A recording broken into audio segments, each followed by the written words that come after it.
wọ́n máa tún kí káàbọ̀ sínú ìròyìn tòní ìpàdé ọlọ́mọlé ọlọ́mọlú ọlọ́mọ orílẹ̀-èdè lórúkọ bàbá wa aláàfin ọ̀yọ́ ibẹ̀ la gbà yọjú látọjú fèrèsé o nínú Abala Lerefe kí la fẹ́ sọ̀rọ̀ lé lórí gangan ó síríọ̀sì díẹ̀ o torí ní tá à ń gbọ́ láti àkàtà bọ̀dá Ṣèyí Mákindé kò fara rọ kò rọrùn rárá Ọlọ́run ní jẹ́ orí bẹ́ẹ̀ o nítorí ìgbésẹ̀ tí bọ̀dá Ṣèyí fẹ́ gbé yìí yóò le o kó mọ̀ rè dàbí gbogbo rògbòdìyàn tí ń ṣẹlẹ̀ ní Kánò lọ́wọ́lọ́wọ́ láàrin àwọn emir méjèèjì eléyìí ó ju ti ọba méjì lọ ọba kì í pé méjì láàfin ìjòyè lè pé méjìlá orin tí mo rò pé ká mọ̀ kọnù ṣùgbọ́n ẹ jẹ́ á padà sí Ìbàdàn níbi tí ayẹyẹ 58th jubilee ti Ọ̀yọ́ látìgbà tí wọ́n ti bẹ̀rẹ̀ sí ṣèjọba lọ́yọ̀ọ́ tí wọ́n dá Ọ̀yọ́ state sílẹ̀ àdúró alákọ̀ọ́kọ́ the first day tí a ń retí aláàfin bẹ́ẹ̀ ara aláàfin àga tán gbé fún akànrò orúkọ wọn lára àga ni à ń retí pé aláàfin ó tó wá ọjọ́ kejì ìvẹ́ǹtì ọjọ́ méje ni 1 week long ṣùgbọ́n nígbà tán máa parí ẹ̀ lọ́jọ́ Tuesday ara aláàfin náà ń bẹ ìgbà yẹn la tó wá mọ̀ wípé eléyìí ó ní agbára gan ìjà wà ìjà ò sí always guiding láàrin gómìnà tó gbé ọ̀pá àṣẹ lé wọn lọ́wọ́ àti ẹni tán gbé ọ̀pá àṣẹ fún ṣùgbọ́n Yorùbá sọ wípé wọ́n ti tòjébo lóòsà lọ́wọ́ kó abẹ́ ẹni tí ó bọ̀ ṣùgbọ́n ní ọ̀rọ̀ politics wọ́n ní àwọn politicians wọ́n ní wọ́n máa ń bọ́ òjé lọ́wọ́ òòṣà o wọ́n ní àbọ̀wọ́ ẹni tẹ̀kúdà gan-an tó ń béèrè ikú tó pa bàbá rẹ̀ wọ́n ní wọ́n gba ìkúdà lọ́wọ́ rẹ̀ nítorí wípé politician pàápàá jùlọ àwọn gómìnà àwọn lọ́gà traditional rulers mo ní ṣébi tá a bọ́rọ̀ ìdérí bàbá Sunday Igboho sì pa láriwo kágbára padà sọ́dọ̀ àwọn ọba ojú kọ̀rọ̀kọ̀rọ̀ náà fi ń wò ó wọ́n wá sọ wọ́n ní ìgbésẹ̀ tí bọ̀dá Ṣèyí Mákindé fẹ́ gbé ní ìsìn wọn ní yóò lágbára yóò lẹ́tíkẹ́ o wọ́n ní wọ́n fẹ́ dé gbogbo àwọn Ọ̀yọ́ Mèsì ládé mo ló lágbára ẹ sáfẹ́ fọ́ gbogbo agbára táláàfin ni ẹ mọ̀jì ò rí bẹ́ẹ̀ o ìjà tá a jà mo rò pé ó ti parí náà ni o àbí kí wàá ní gbogbo eléyìí wọ́n ní bí ó ṣe rí náà nù o mo ní Ọlọ́run nìjà rí bẹ́ẹ̀ já wọlé àdúrà tí bọ́ ẹni tẹ́ bá máa dúrà gbà pátápátá ṣùgbọ́n mi wàá mọ tí ń bí Aláàfin náà nù o tó fi wá le tó yìí ṣé kódà ṣe yóò pè wọ́n lóòótọ́ ni ìjà burúkú ni o kí bọ̀dá Ṣèyí tó lọ kó má jẹ́ wípé wọ́n bá nǹkan jẹ́ olórí ọ̀rọ̀ traditional ruler ní Ọ̀yọ́ state o torí mo gbọ́ pé inú ń bí wọn gidigidi ni ó sì fi hàn pé inú ń bí Aláàfin náà ń tó mú wọn mọ́ yọjú táwọn bá tiẹ̀ torí iṣu jèpò wọn torí epo jẹ̀ṣù orúkọ wọn ní Ọ̀yọ́ state ń jẹ́ ọ̀hún náà sì pera wọn ní Aláàfin of gbogbo kìíní bọ́ bá ti àfẹ́ fojú yín wọlé ẹ̀yin náà ó lọ bẹ̀ nítorí ipò tẹ́ dìmú lọ bẹ̀ àyà ní rárá pé tán bá ti fi àparí ìsun hàn yàn ilé ti tó lọ nìyẹn pé èèyàn ìdébẹ̀ mọ̀ mú ni pẹ̀lú gbogbo sacrifice tí bọ́dà Ṣèyí ṣe fún wọn ńgbà náà amọ̀mọ́ iye àwọn tó ń dupò ọba àyà ní wọ́n jẹ́ àpẹ́ lórí ẹ̀ já mọ̀ wògbésẹ̀ tán gbé járe kásámọ̀ wò ṣùgbọ́n a ti rá àwọn ọmọ Ọ̀yọ́ kọ̀ọ̀kan tán ń pa láriwo wípé àwọn tí ń yọ ọgbọ́ pé ìgbésẹ̀ tí bọ́dà Ṣèyí fẹ́ gbénu o pé tán bá fi lè gbé yóò lè wọ́n ní kí àwọn ọba yòókù náà kí Aláàfin rè tara bọ̀ politics sódà ẹni tí ó gbàjọba tí Ṣèyí bá kó ń bẹ tán yóò jẹ́ èèyàn wọn àwọn náà ó lè ṣe kí ni wọ́n tún lè yí ìlànà padà bó ṣe ń lọ nìyẹn lọ wo politics tí ń ṣẹlẹ̀ ní Kánò pẹ̀lú àwọn emir ẹsẹ̀ bẹ̀rẹ̀ lọ́yọ̀ọ́ ni ẹ jẹ́ àkó ń bẹ́ẹ̀ ẹ jẹ́ àwa tẹ̀síwájú ẹ jẹ́ àdọ́dọ̀ bàbá wa Olúbàdàn níbi tá a ti gan ní fọ́nrán ibi tán ti bá gómìnà wọn nípínlẹ̀ Èkó yẹn Sanwó-Olú tán ti bá lálejò lẹ́kọ̀ọ́ ni o mo ní Sanwó-Olú náà ti kí wọn sílé nígbà tán joyè àwọn náà ní kàn yọjú sí Sanwó-Olú ni wípé ó ṣe okú dìde ọjọ́ sí o àgbà politicians ní bàbá kí Sanwó-Olú gan tó dórí oyè ó rẹ̀ jẹ́ kó rẹ̀ jẹ́ adé orí ọ̀rọ̀ làǹdẹ̀ sàdédé la gan ní làǹdẹ̀ o mo ti kọ́kọ́ rò pé oyin ló ta ojú ẹ̀ wú tó yìí bẹ́ẹ̀ náà ni mo rẹ́jẹ̀ mo ní jẹun wò dáadáa ṣé ìṣe péǹtì táwọn obìnrin máa fi tọ́ ọwọ́ ni wọ́n fi ṣe kìíní sí lójú ṣé wọ́n ń ṣe kọ́mẹ́dì ní àyà ní bóyá ń ṣe prank àfi bá a ṣe dúró ìṣẹ́jú bíi mélòó kan la tó wá mọ̀ pé kì í ṣe prank wọ́n ní làǹdẹ̀ bọ́ sọ́wọ́ ọlọ́pàá Nàìjíríà ni mo ní sọ ti UK dé ni wọ́n ló ti dé ó pẹ́ UK ó ti fresh ṣé wọ́n mọ̀ wá fẹ́ ṣe make-up fún làǹdẹ̀ ni wọ́n fẹ́ bójú rẹ̀ jẹ́ ọmọ ọlọ́mọ àṣẹyìnwá àṣẹyìnbọ̀ wọ́n sà ní ọwọ́ àwọn ọ̀gá wọn ní headquarter wọn ní ọ́fíìsì ọlọ́pàá wọn ló ti tẹ arákùnrin àtàwọn gúrùpù ẹ̀ tí wọ́n àsọ́ọ̀tì làǹdẹ̀ ní Àjà wọn náà gba iPhone 16 rẹ̀ latest ṣé mo ní ṣe iPhone 16 ní latest 19 mọ̀ ti jáde àbí 27 ti jáde ṣé ẹrẹ́ mi àtàyà ẹ̀ àmọ́ màbòsí ṣe ṣùgbọ́n eléyìí kọjá àbòsí o a fẹ́ kí wọ́n fi ọwọ́ òfin mú gbogbo ọ́fíìsà tó bá mọ̀ ń pa ọ̀rọ̀ yìí tán wà ń bẹ̀ ojoojúmọ́ sáàlà mọ́ pariwo bí kámẹ́rà ṣe mú wọn tó bẹ́ẹ̀ náà ni wọ́n tún wà sọ́ọ̀tì ọmọ Nàìjíríà. ẹ wá ní káwọn èèyàn mọ̀ jápa ṣùgbọ́n a tún sọ nínú àkójọpọ̀ ìròyìn lónìí àwọn ọmọ tí ń jápa lọ sí Russia tán kó lọ sójú ogun tán ń pa ẹ gbọ́ kúlẹ̀kúlẹ̀ rẹ o arábìnrin kan gbé bọ̀ ó fẹ́ já wá sí ẹjẹ́ àkóńbẹ ẹjẹ́ àdóṣogbo ẹran tí arákùnrin kan tán náà pa. wọ́n jímù di panẹ́bítà tán náà pa sínú mọ́sálásí tán kan ni wọ́n pa ní ẹ̀wù àṣírí ti tú àwọn aráalé rẹ̀ wọ́n sinmi ariwo bẹ́ẹ̀ náà ni wọ́n jẹ́kẹ́nu wọn kó papọ̀ báyìí ṣe ni wọ́n ń pariwo sókè wípé ó dìgbà tí nájímù bá rí justice. gẹ́gẹ́ bí eyewitness ó ti wá sọ̀rọ̀ báyìí náwọn tí ń follow kéèsì wọ́n ti já mọ̀ wípé wọ́n ti rí kámẹ́rà mo ní ṣe CCTV kámẹ́rà wà nínú mosque ni wọ́n náà sáré níbi tán ti ju nǹkan mọ́ nájímù lórí. ẹ̀jẹ̀ nájímù nílò ẹ̀jẹ̀ nájímù nílò ọgbọ́n tó fọwọ́ lórí ẹ̀jẹ̀ rẹ̀ nílò ẹ̀jẹ̀ ní ara mọ́sálásí yóò lọ́tà ní yóò lọ́tà ní akọ lọ́tà àtàrí ọdí fẹ̀jẹ̀ ẹ̀wò arásẹ́ ẹ̀jẹ̀ ní o arásẹ́ ẹ̀jẹ̀ ní o arásẹ́ ẹ̀jẹ̀ Adigun mosque lókòlúwa ní o Adigun mosque lókòlúwa ní o ibẹ̀ tí pààyàn sọ́dọ̀ Adigun mosque ní lókòlúwa lẹ́yìn ọ́fíìsì Ẹ̀lágúndá ó ní yóò Adigun Central Mosque ní o lẹ́yìn hòtẹ́ẹ̀ yìí opposite GT ẹ̀yìn hòtẹ́ẹ̀ heritage.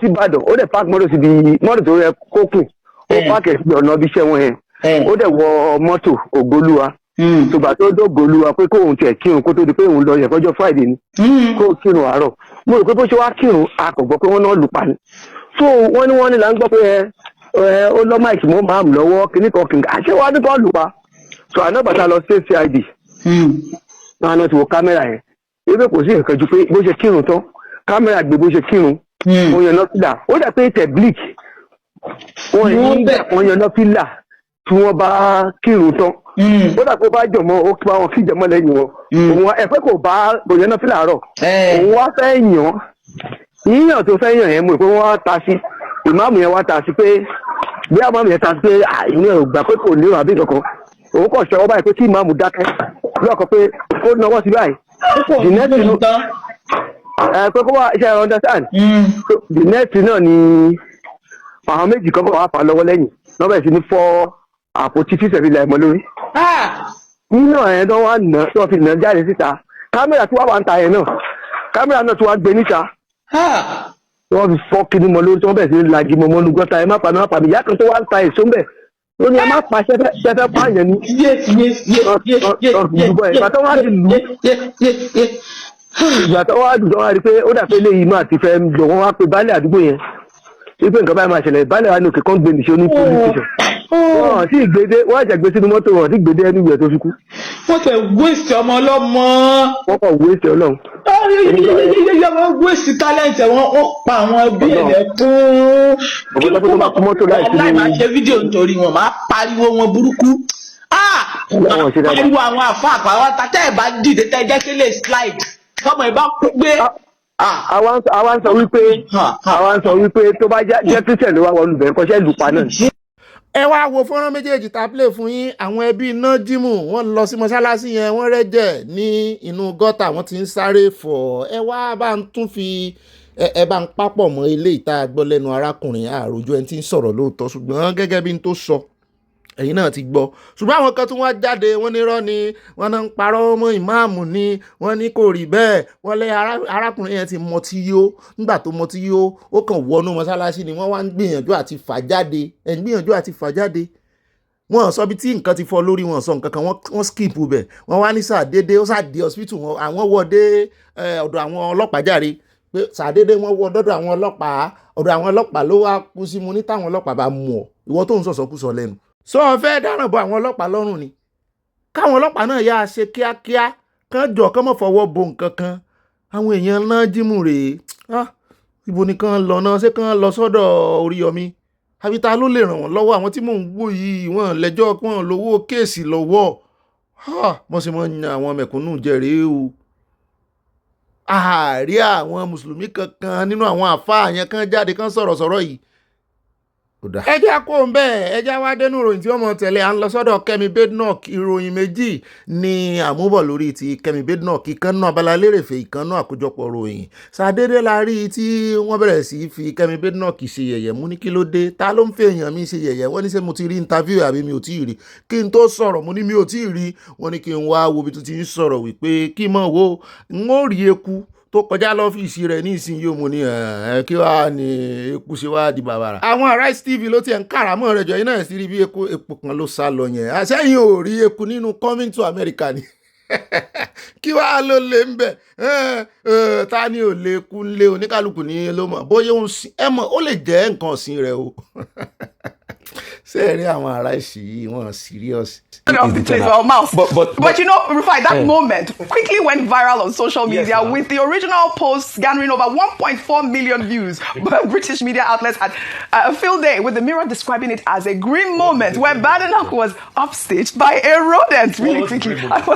If you check the historical details of London, London has dealt with rat issues big time in the past. So having rats and rodents in the house, those are the real owners of the house. No, it's not AI, right? No, it's not AI. They are standards. They are British citizens. They are British citizens. Yes. We used to call a rat anytime he showed up like that. Okun Kalaba. So it's very interesting to see that Okun Kalaba got a visa to live. No, they say he's the owner. Ó dá aṣáàdúpẹ́ pé wọ́n fi ṣe yẹ̀yẹ́ náà ní eku kò sí fi tẹ́kù òsì kò sí lórílẹ̀‐èdè tẹ́kù òsì kò sí inú gọ́tà tí ò sí kọ̀ yẹ pé kò yẹ kéèyàn mọ̀ rí inú ilé mi ò mọ̀ bó ṣe dé inú ọ́fíìsì Kẹ́mi Badenoch náà o.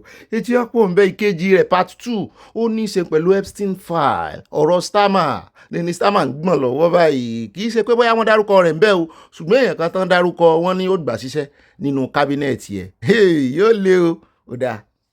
A fẹ́ sọ lójú yín kẹ́ mọ̀ ọ̀kẹ́rẹ́ ló ní gbogbo ilẹ̀ Ṣakí o olù.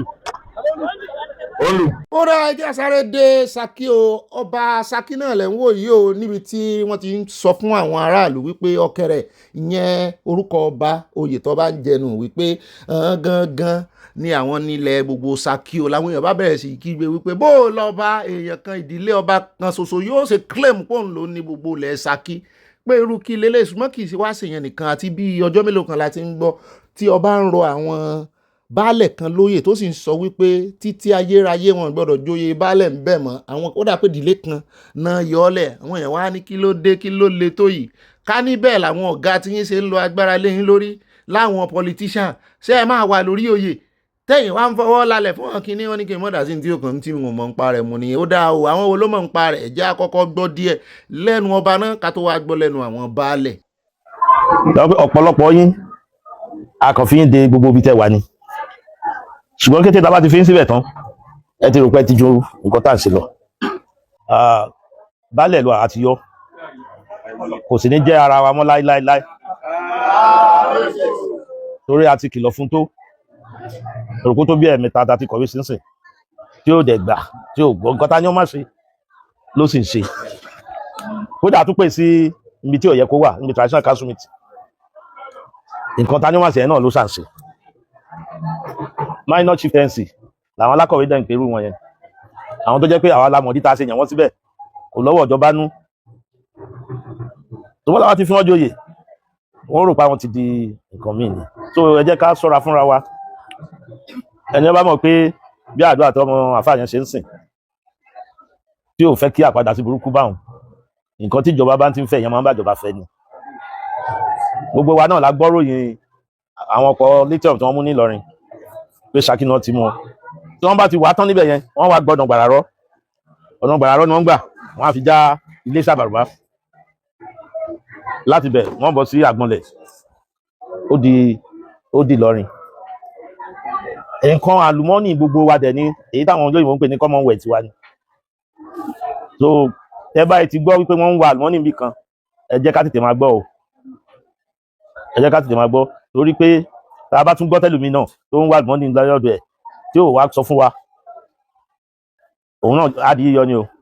bẹ́ẹ̀ mo fa wọn bàbá wa mo fi bẹ́ẹ̀ kọ́mọ ẹsẹ̀ tó gbé yóò ti ga ju tiwa lọ o nítorí àwọn ẹnìkan kì í sì bá wa joyè àwọn ọmọ alẹ́ lu àwọn èèyàn baálẹ̀ lu àwọ àìyọ ẹ̀dàpọ̀ ẹgbàwọ́ ẹ̀yìn ìjọba àǹfógun àǹfọ́tẹ̀ mọ́jọ bàjẹ́ gbogbo olùsàkí ẹgbàwá o tí baálẹ̀ lu ọ̀bá ṣiṣẹ́ wọ́n yọ o ọmọ tó bá ní òun ọ̀jẹ̀ láì ṣiṣẹ́ káyì egbò ní tóbi kílẹ̀ mọ́ mọ́ ògbé ọmọ òun kò lè tọ́jọ́ mẹ́ta nígbà tí ewu ayé bàbá wọn lásẹ̀ fi sọ̀lá fi nàjà. ọkọ ní gbogbo tó lè ṣẹlẹ̀ gbogbo àwọn ayé kò sẹ́ni ìjọba ilé ìlú o táwọn aráàlú àwọn ọmọ ọ̀yá Yorùbá yọ àwọn tá a fi kí ọba yọ kò sẹ́ni ó lè yọ kò sẹ́ni ó lè bọ́ lẹ̀kẹ̀ lọ́rùn rẹ̀ gbogbo ọmọ bíi àmì ayé kọ́ ọmọ ọgbọ́ kò sẹ́ni ó lè bọ́ lẹ̀kẹ̀ lọ́rùn ọba ilé ìlú ó ń tọ́ àwọn òsì o ṣùgbọ́n ẹja ṣe ń tọ́bí nọ̀bí torí kò sẹ́ni tó lè gbé kó lérí àkùkọ kò sẹ́ni tó lè gbé kó lérí àkùkọ tí ọba kú láàyè tí ọba kú kò sọ́ńtọ̀ ọ̀hún tí gbogbo kó lérí àkùkọ. bàbá kábíyèsí ní bàbá bàbá àlẹjà àwa gẹ́gẹ́ bíi alágàlú àtàwọn kọmítì mi a lọ sí ọ̀dọ̀ bàbá odidi wákàtí mẹ́ta la fi dọ̀bálẹ̀ tá a fi bẹ̀ wọ́n wípé kí ni bàbá wa ṣe wọ́n sì sàdé fún wa níjọ́ náà wípé lẹ́nu eléyìí o àwọn òtí ẹ̀túnbá ẹni kẹ̀kẹ́ jà mọ́ nígboro Ṣakí yìí ni. Aróòlùà ọmọ Yasawo Aróòlùà ọmọ Yasawo Aróòlùà ọmọ Yasawo Aróòlùà onígbàgbẹ́ Aróòlùà onígbàgbẹ́ Aróòlùà onígbàgbẹ́ èmi Kìlání Àjàní Ọmọfóyè baálẹ̀ ìlú Ìlúà ní Ṣakí èmi ni mo pe ẹ̀yin olóòtú láti bá wa gbé ohun tí ń lọ kẹ́ bá wa gbé yẹ̀wò látàrí ohun tá a rí tá a fẹ́ mọ́ rí òun la pè é sí. a kí ẹsẹlẹsì wa gómìnà ti ìpínlẹ̀ Ọ̀yọ́ kọ́lọ́run jẹ́ kí wọ́n tún tẹ̀síwájú níbi tí wọ́n wà kọ́lọ́run jẹ́ kí wọ́n tọ́jú bẹ́ẹ̀ lọ. àwa kí àwọn kọmíṣánná a kí gbogbo àwọn olóyè abẹ́ wọn pátá Ọlọ́run jẹ́ kí wọ́n ṣàṣejì lọ. a sì tí ò ní bá wọn o ò ní máàmù bọ́ o ò ní sọ́ọ̀tì o. a kí ìlú Ṣakí parapọ̀ lápapọ̀ a kí àwọn bàbá gbogbo tí wọ́n ń bẹ níbẹ̀ Ọlọ́run bá wa dúró tì wọ́n a kí alága kanṣu Ọlọ́run bá wa kún wọn lọ́wọ́ Ọlọ́run jẹ́ wọn ṣe àṣeyọrí àsìkò tí a wà yìí ogun bọ̀ lókè ń bọ́lẹ̀ kò ní ṣẹlẹ̀ sẹ́ni kọ̀ọ̀kan gbogbo bá ń ti ń fẹ́ tí ń wà Ọlọ́run jẹ́ ṣe fún wọn Ọlọ́run wa gbàdúrà wa inú wa ó dùn ayọ̀ ó sì kún ní òrì bá ṣe fẹ́ ohun tí ó ṣẹlẹ̀ tí a pe ẹ̀yin olóòtú kí ẹ bá wa gbọ́ ni pé ọ̀rọ̀ tí ń lọ ní ìgboro ní èyí tí bàbá wa kábíyèsí tí wọ́n jù sórí afẹ́fẹ́ sí àgbáyé ohun tí wọ́n fi ń kàn wá kì í ṣe titi wa rárá látàrí pé àwọn ọmọ tí wọ́n ń sọ yẹn tí wọ́n ń sọ fún wa bí kẹ́wọ́n kẹ́wọ́n parọ́ mọ́ ni òun ló jẹ́ látàrí pé àwa pẹ̀lú wọn àìsàn ń jà gbogbo ohun tá a sì ṣe láti ṣe nígbà tí ọ̀rọ̀ yìí ṣẹlẹ̀ àṣẹ wọn àrò wọn kọ́ dá wa dúró lákọ̀ọ́kọ́ wípé àwọn dá wa dúró àti baálé ẹ̀kẹ́lì aláti yẹn lẹ̀bẹ̀ títí wọ́n ní kò sí wọn tọ́jọ́ wọ́n kọ̀wé ìdádó à ń bẹ láti gbà ní èyí tí wọ́n tún gbé dé ní ìsìn gan ìgé nígbà tí wọ́n tún ṣe tán wọ́n tún bẹ̀rẹ̀ wọ́n tún lọ́ọ́ pé wá pé àwọn kọ̀wé ìdádó a ti pòrè ọ̀dọ̀ àwọn parapọ̀ tá a sọ fún wọn lé pé ọ̀rọ̀ yìí gan ti sú àwọn parapọ̀ wọn ò rí nǹkan kan ṣe sí a lọ ọ̀dọ̀ ya tó bí kábíyèsí a lọ sọ fún wọn pé ẹ bá bẹ bàbá a ní bàbá méjì àwọn náà là ń tẹ̀lé kí wọ́n jèbùrẹ́ kí wọ́n fi èdúnú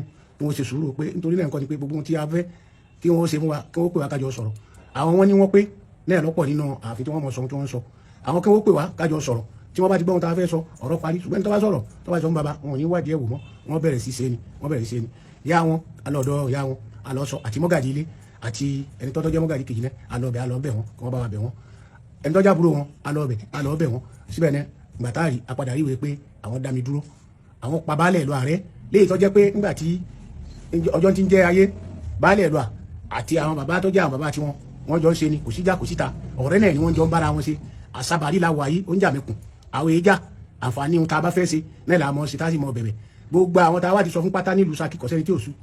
ó ra àwọn náà lẹ ti gbọ́ yẹn o a ti rí ìpilẹ̀ṣẹ̀ tó lè fa wàhálà lórí ọ̀rọ̀ wọn wakùsà wọn wakùsà ṣùgbọ́n tèmi fẹ́ sọ lórí ọ̀rọ̀ ètò Remi àtàyà náà bá ṣe ń gbọ́ làá náà ń forí lórí fikùn lukùn wípé ọba ba lórí ohun gbogbo ní o ṣùgbọ́n kí ọba náà jọ̀ọ́ kán fẹ̀sọ̀ kán fi ṣe o ọba kẹ́ẹ̀pẹ́ o ọba Ṣakí ẹ jọ̀ọ́ ẹ fẹ̀rọ̀ wẹ̀lẹ̀ ṣe bó lẹ́sẹ̀ ní kán mọ̀ jẹ̀ baálẹ̀ mọ̀ bí ó bá ti wà jẹ́ èèyàn kan ló ṣẹ̀ ẹ wà ní kán pa baálẹ̀ rẹ̀ ń dìlé kan n ò rò pé ẹ nírú agbára yẹn o ìjọba ló nírú agbára yẹn torí ìbíjọba bá recognize wọn tẹ́lẹ̀ ṣùgbọ́n mo wá yọ̀rọ̀ kan gbọ́ lẹ́nu ọba wípé ìjọba òkùnkùn recognize wọn tẹ́lẹ̀ náà àwọn kan ń pọ́n wọn lé ni ṣùgbọ́n ẹ̀yin náà tẹ́ ẹ lọ́ ń wakùsà èmi ò rí àmì pé wọ́n ń wakùsà o lára àwọn ìtorí táwọn eléyìí bá ń wakùsà lithium ó yẹ kán mọ́ gun mọ́tò dẹ̀ndẹ̀dẹ̀ndẹ̀ ni kò tí ẹ yẹ kó bá lè fọwọ́ lálẹ̀ fún wọn ó yẹ kán gba ilé ẹjọ́ lọ ni torí wọ́n ní owó lọ́wọ́ tán fi ṣe ẹjọ́ lithium mọ̀ ni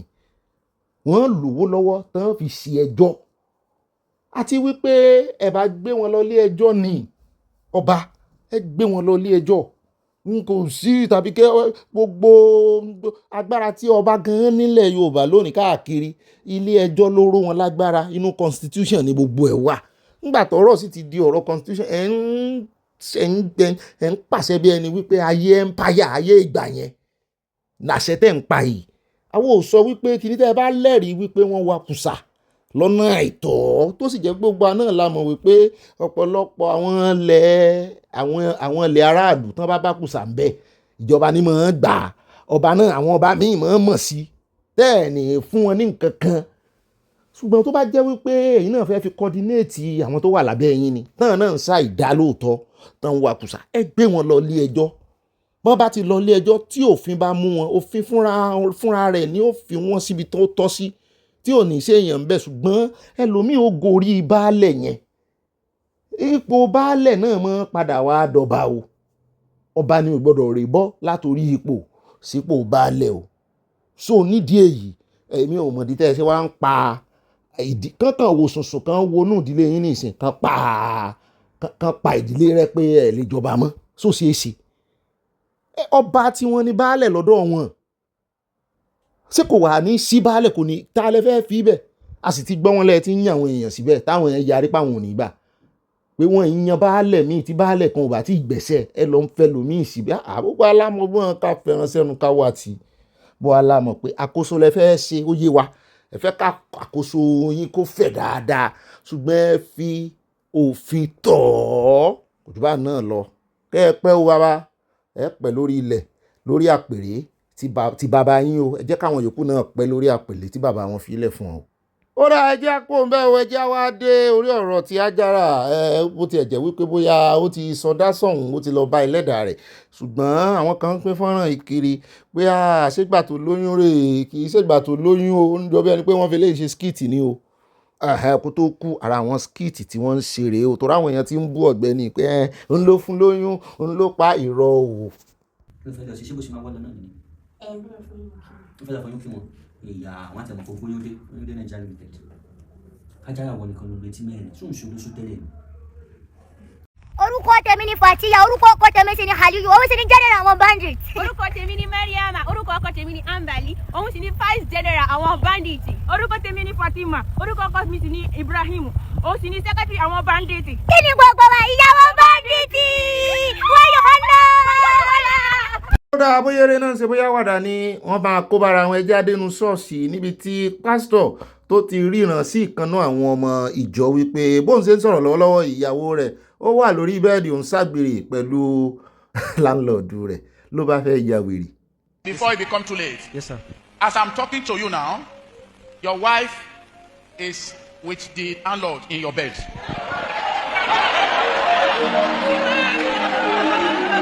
She's a very smart woman.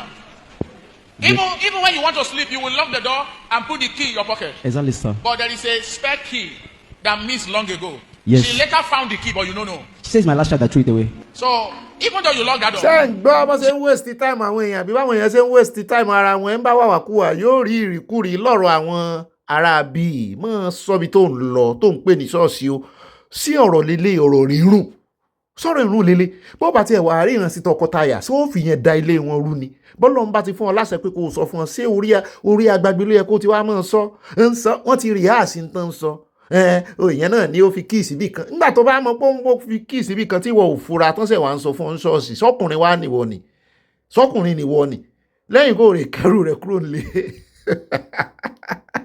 ẹgbọ́n kí lẹ rí sọ̀rọ̀ yìí wọ́n lè rírú ẹ̀ sí ọkọ tèmi tí n bá jóbìnrin o wọ́n bàrú pásítọ̀ yẹn fa kéèsì lóríṣiríṣi Nàìjíríà wọ́n mọ̀ ráàyè Nàìjíríà o. ọ̀rọ̀ ẹja kò fẹ́ ẹja sáré dé orílẹ̀-èdè Sudan níbi tá a ti rí tán dáná tán dárúkọ $77,000 cow tó fẹ́ tó 300 mo ní èmi rò pé lẹ́yìn Ìgbò nìkan ni ìdáná ti wọ́n ni so wọ́n Sudan náà ni. ó ní èèyàn ò lè sanwó eléyìí fún ìdáná kí marriage yẹn wọ́n last o yóò last forever ni o. One of which is 297 cows plus 77,000 US dollars. Kaya katumayo ikot ikajala cha. Dan udah banyak reported jala abu baca kerjaan abu domayo. Thank you so much. ó ra ẹja kó mẹ́ẹ̀já wá padà sórí ọ̀rọ̀ tí President Trump sọ lánàá lórí ti First Lady of Nigeria. In fact, inú àwọn èèyàn dùn gan ni wípé mo ní nígbà tó ń bú yín tó ń sọ wípé orílẹ̀-èdè yín rí bákan ń bú Trump padà sí ilẹ̀ṣẹ̀ mọ̀ pé the strongest man in the world, the most powerful man in the world, pé ó ń pèsè ìyàwó olódòdè, pé by extension olódòdè náà nà yín yẹn. ní Sowore bá ganu sí máìkì wípé ẹgbẹ́ gbogbo ẹnu yín sọ̀rọ̀ wípé hypocrisy ní ọ̀pá gbogbo yín, wípé Trump gan fúnra rẹ̀ gan hypocrisy ni. Ó sọ̀rọ̀ tó pọ̀, ó tanu àbùkù bá, ṣùgbọ́n àwọn èèyàn náà dá padà fún Sowore o. ẹ jẹ́ wá gbọ́rọ̀ lẹ́nu Oshiomole náà wá ga máìkì sí lẹ́nu wípé kí lórí ṣe. èmi ti rò pé bóyá àwọn bí ń question wípé inú plane yẹn tán ti rí wa àti ààfin ìríran ọ̀sán o bàlùbàlù ń tàfin. àmọ́ bínú bàbá ààfin wà ń bí o. kí ló ṣẹlẹ̀ gangan? kò rí yẹn sọ o, kò sọ nǹkan kan lórí ẹ̀, lórí ti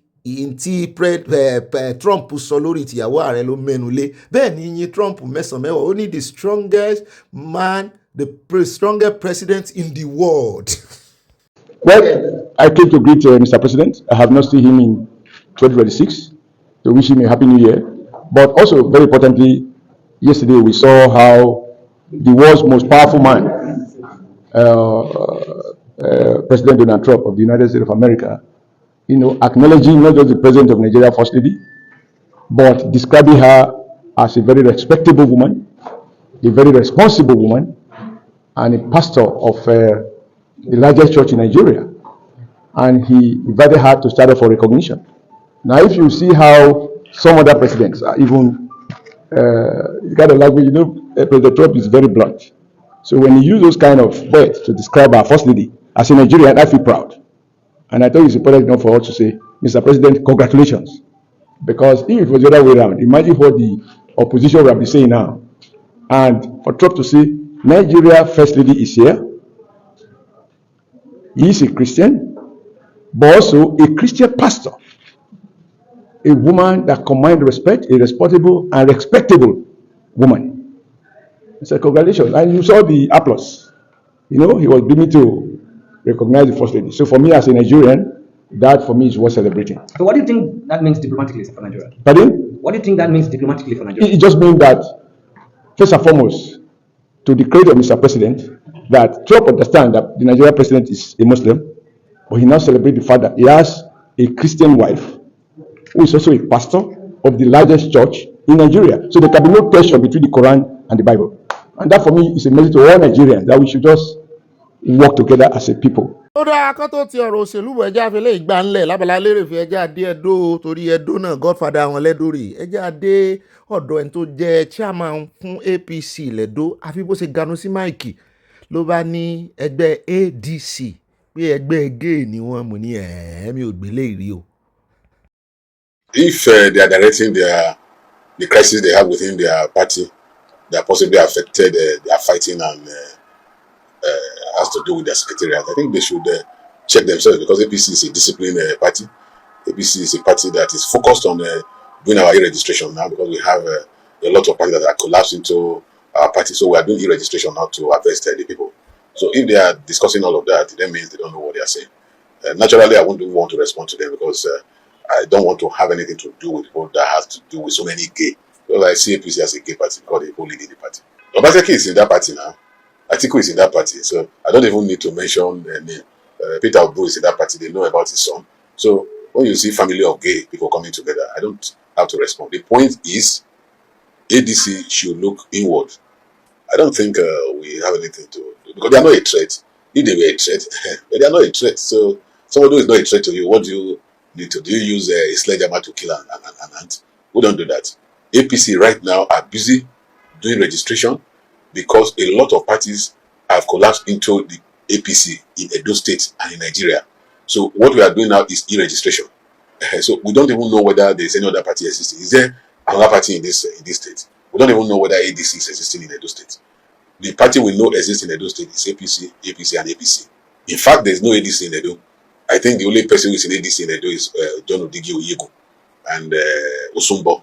Those are the only very tired leaders that I know are members of ADC in Edo State. And this. À ń fi àǹfààní kí gbogbo ọmọ bíbí ìpínlẹ̀ Kwara pàápàá jùlọ orílẹ̀-èdè Nàìjíríà fún arákùnrin tẹ́ ń wò yìí ó kéré parí ọmọ mẹ́ràsì 5 láàárọ̀ 5 lọ́sàn-án márùn lálẹ́ àmọ́ láàárọ̀ yìí kò ní appetite láàárọ̀ yìí mẹ́wàá péré náà ni wọ́n fẹ́ mu òun náà ni ẹ ti rí nílẹ̀ yìí. ọlọ́wọ́ wá pẹ̀lú wa ṣe ti rí pé mẹ́wàá níbẹ̀ ńlẹ̀ yìí ọ̀rọ̀ náà lẹ́ ń gbọ́ lẹ́nu arákùnrin yìí o ṣe ti rí báyìí owó náà ni tún bẹ lọ́wọ́ rẹ̀ bí tí máa mú lédè yìí. kọ́dà bẹ́ẹ̀ bá gbé máàkì sẹ́nu tí ì fi ń sọ̀rọ̀ ọ̀rọ̀ tí ì sọ ó ti bá bẹ láàmú. bẹ́ẹ̀ni.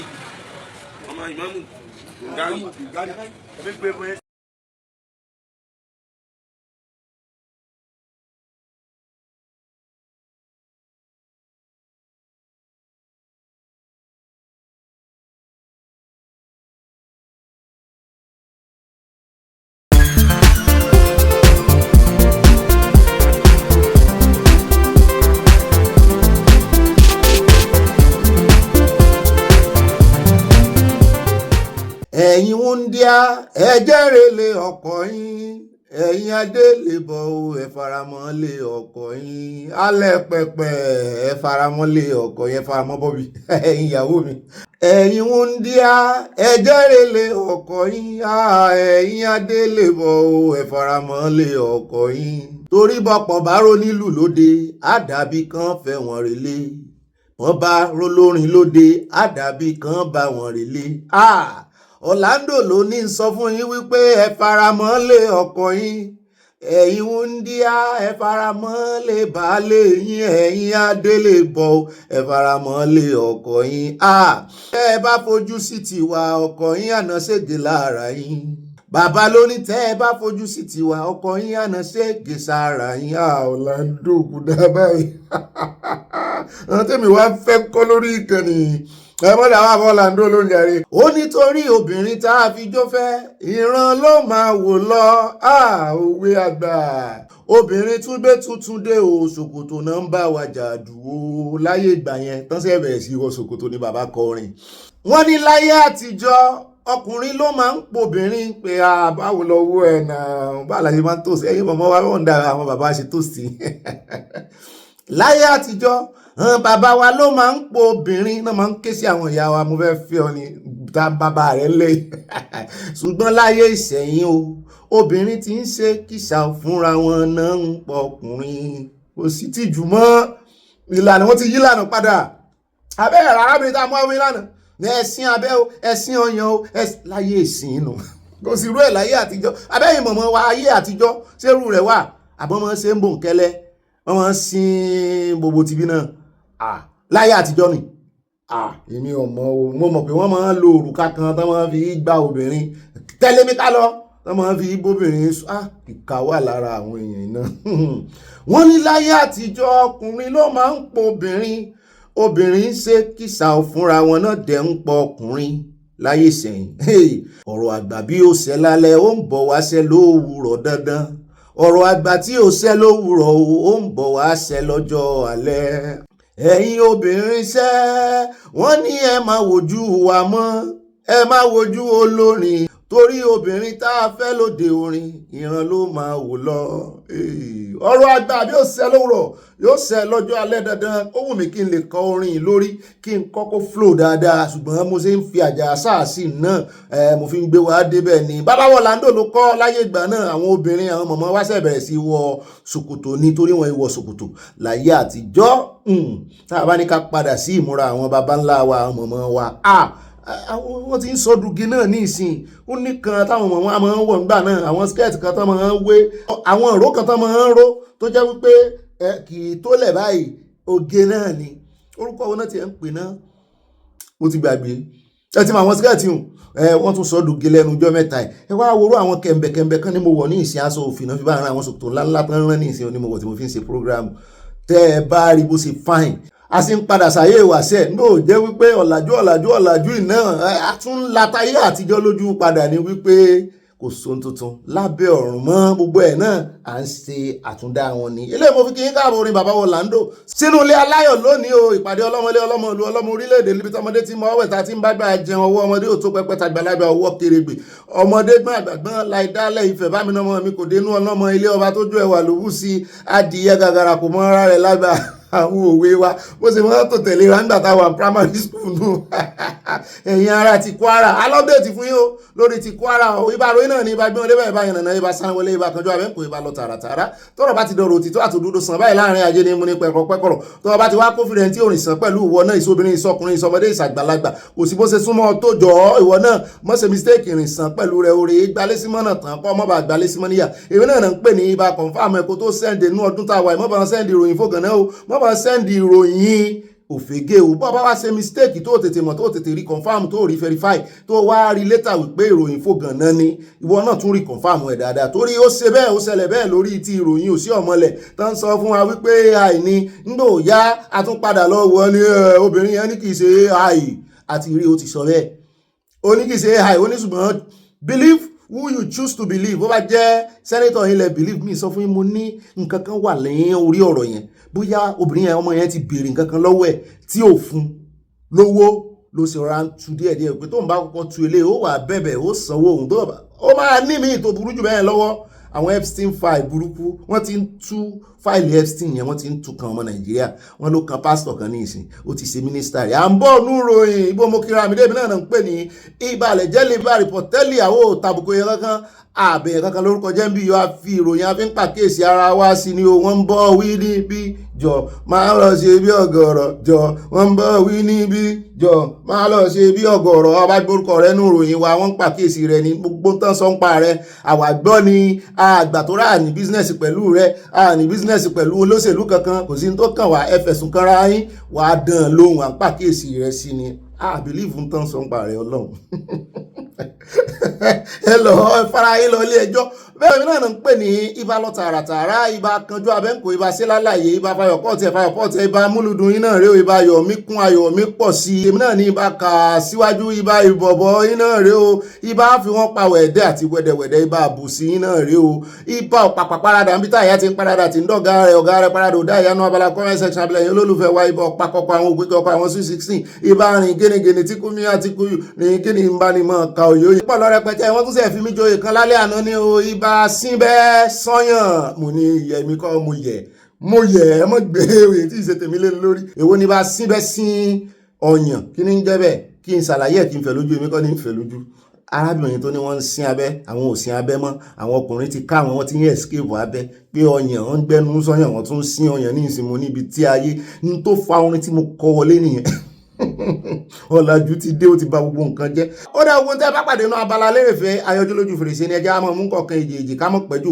alákọ̀ọ́kọ́ ń bẹ̀ á padà sí Ìlọrin níbi tá a ti ń gbà àwọn update lóríṣiríṣi iléeṣẹ́ ọlọ́pàá náà ti jáde lánàá tá a gbé wọn wá tí Rufai tó ń bi wọ́n léèrè question pé time wo mo rò wípé agbẹnusọ ìjọba ti wá lọ kàn sí iléeṣẹ́ ọlọ́pàá Kwara wípé wá lọ ṣàlàyé ara rẹ̀ wọ́n bi mí question tẹ́mi ò mọ̀ wọ́n ti wá wọn láwọn ó sọ̀rọ̀ lónìí bẹ́ẹ̀ náà ni àwọn aráàlú kan náà àwọn náà tún jáde padà wípé negligence níjàre wọn ló lead to carnage wọn gbójú wọn síta lọ́tẹ̀ ìyá ń bọ̀ ń bẹ́ẹ̀ gbogbo bẹ́ẹ̀ náà la gbọ́ pé gómìnà wọn ó ti wà ní Aso Rock ó bá ìbá rẹ̀ Tinubu ṣèpàdé mo ní ìpàdé bá ti pààyàn lẹ́yìn bàtà bá pààyàn náà lẹ mọ́ ṣe ìpàdé kiri àwọn bọ̀ ń bẹ́ẹ̀ á fún yín ní gbogbo kúlẹ̀kúlẹ̀ rẹ̀ bàbá kò ń bẹ̀ tán ìròyìn kan ń jà fíò bí òrò ó ń jà kiri mo ní èèyàn náà ló wà lábẹ́ òrò bàbá sì lè gún náà ni èèyàn ló wà lábẹ́ ẹ̀kú tí ń jẹ́gún tí ń járọ̀ ọ̀run bó bá ti ṣetán tó bá ti bá àwọn ará ọ̀run ṣetán ń padà bọ̀ wálé ayé yóò wà rí sáìn padà sílé ayé mo ní kí ló ṣẹlẹ̀ àyà ní ọ̀gá mi ẹ tú ọ̀rọ̀ yìí mo ní wọn ò ní tú báyìí wọn kàn rọra fi tán yín lẹ́nu wò ni o lórí ọ̀rọ̀ ti NNPC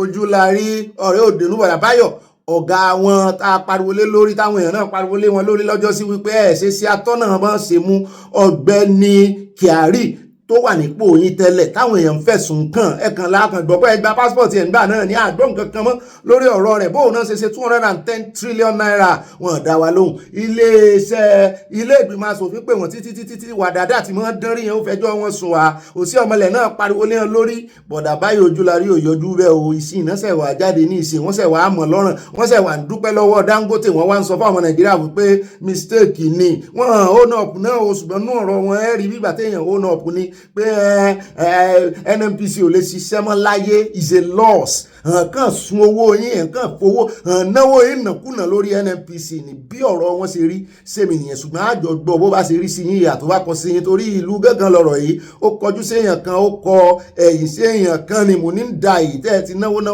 ńgbà tí ẹ dórí oyè ẹ bá wọn tán náwó ni ẹ̀yin náà gbọ́ nípa níùsì ti bàbá Fẹ́mi Fálànà tán fẹ̀sùn kan ìjọba àtàwọn tó mọ̀ sọ̀rọ̀ yìí ládùúró owó tí wọ́n fi ṣe tán fi tún rìfàìnẹ́rì ṣe táàrójú táàrídìí táàrírù ẹ sì tún wá dé padà ẹ tún ń sọ fáwọn ọmọ Nàìjíríà pé ẹ mọ́ dáhùn yóò ṣiṣẹ́ bí gbogbo rẹ̀ ti ẹ̀ ṣiṣẹ́ àwọn kan ó ṣiṣẹ́ kì í sanwó lẹ́tún náà ni láti refurbish láti renovate ẹ wá padà dé ǹjẹ́ ò ti tó ọdún kan sáàbọ̀ báyìí ní ìsìnlẹ̀ ìgbà tán fi wọ́n joyè àwòdì adìyẹ tẹ wá gbédà ẹsẹ̀ wà ń kíra fún Dangote ojú tì í kèrèbé wọ ojú tì à ń bọ̀ lórí ọ̀rọ̀ wọn á fẹ́ lójú ẹ bá gbọ́ bọ́ ṣe ń sọ̀rọ̀ báyìí ojú sì ń gbà mí tì fún ká ní èmi wọn mo dọ́mọ wọn ni àbí àbúrò wọn àti ẹ̀ lè bí mi lọ́mọ ṣùgbọ́n mo bá jẹ́ àbúrò wọn wọ́n bá padà délé báyìí máa tẹ̀ sí wọn lójú wípé ẹ bà wá ló kọjẹ́ bẹ́ẹ̀ bá mọ̀ pé ẹ lè ṣe nǹkan kan ẹ ti sọ láti ilẹ̀ bẹ́ẹ̀ mọ̀ pé resources ní jẹ ní àwọn bọ́ọ̀ bẹ́ẹ̀ o àwọn àmọ́ wò bóyá àwọn ọmọ Nàìjíríà pariwo pé kán resign àbí kán mọ́ resign torí eléyìí ó ti ní lójú gan ni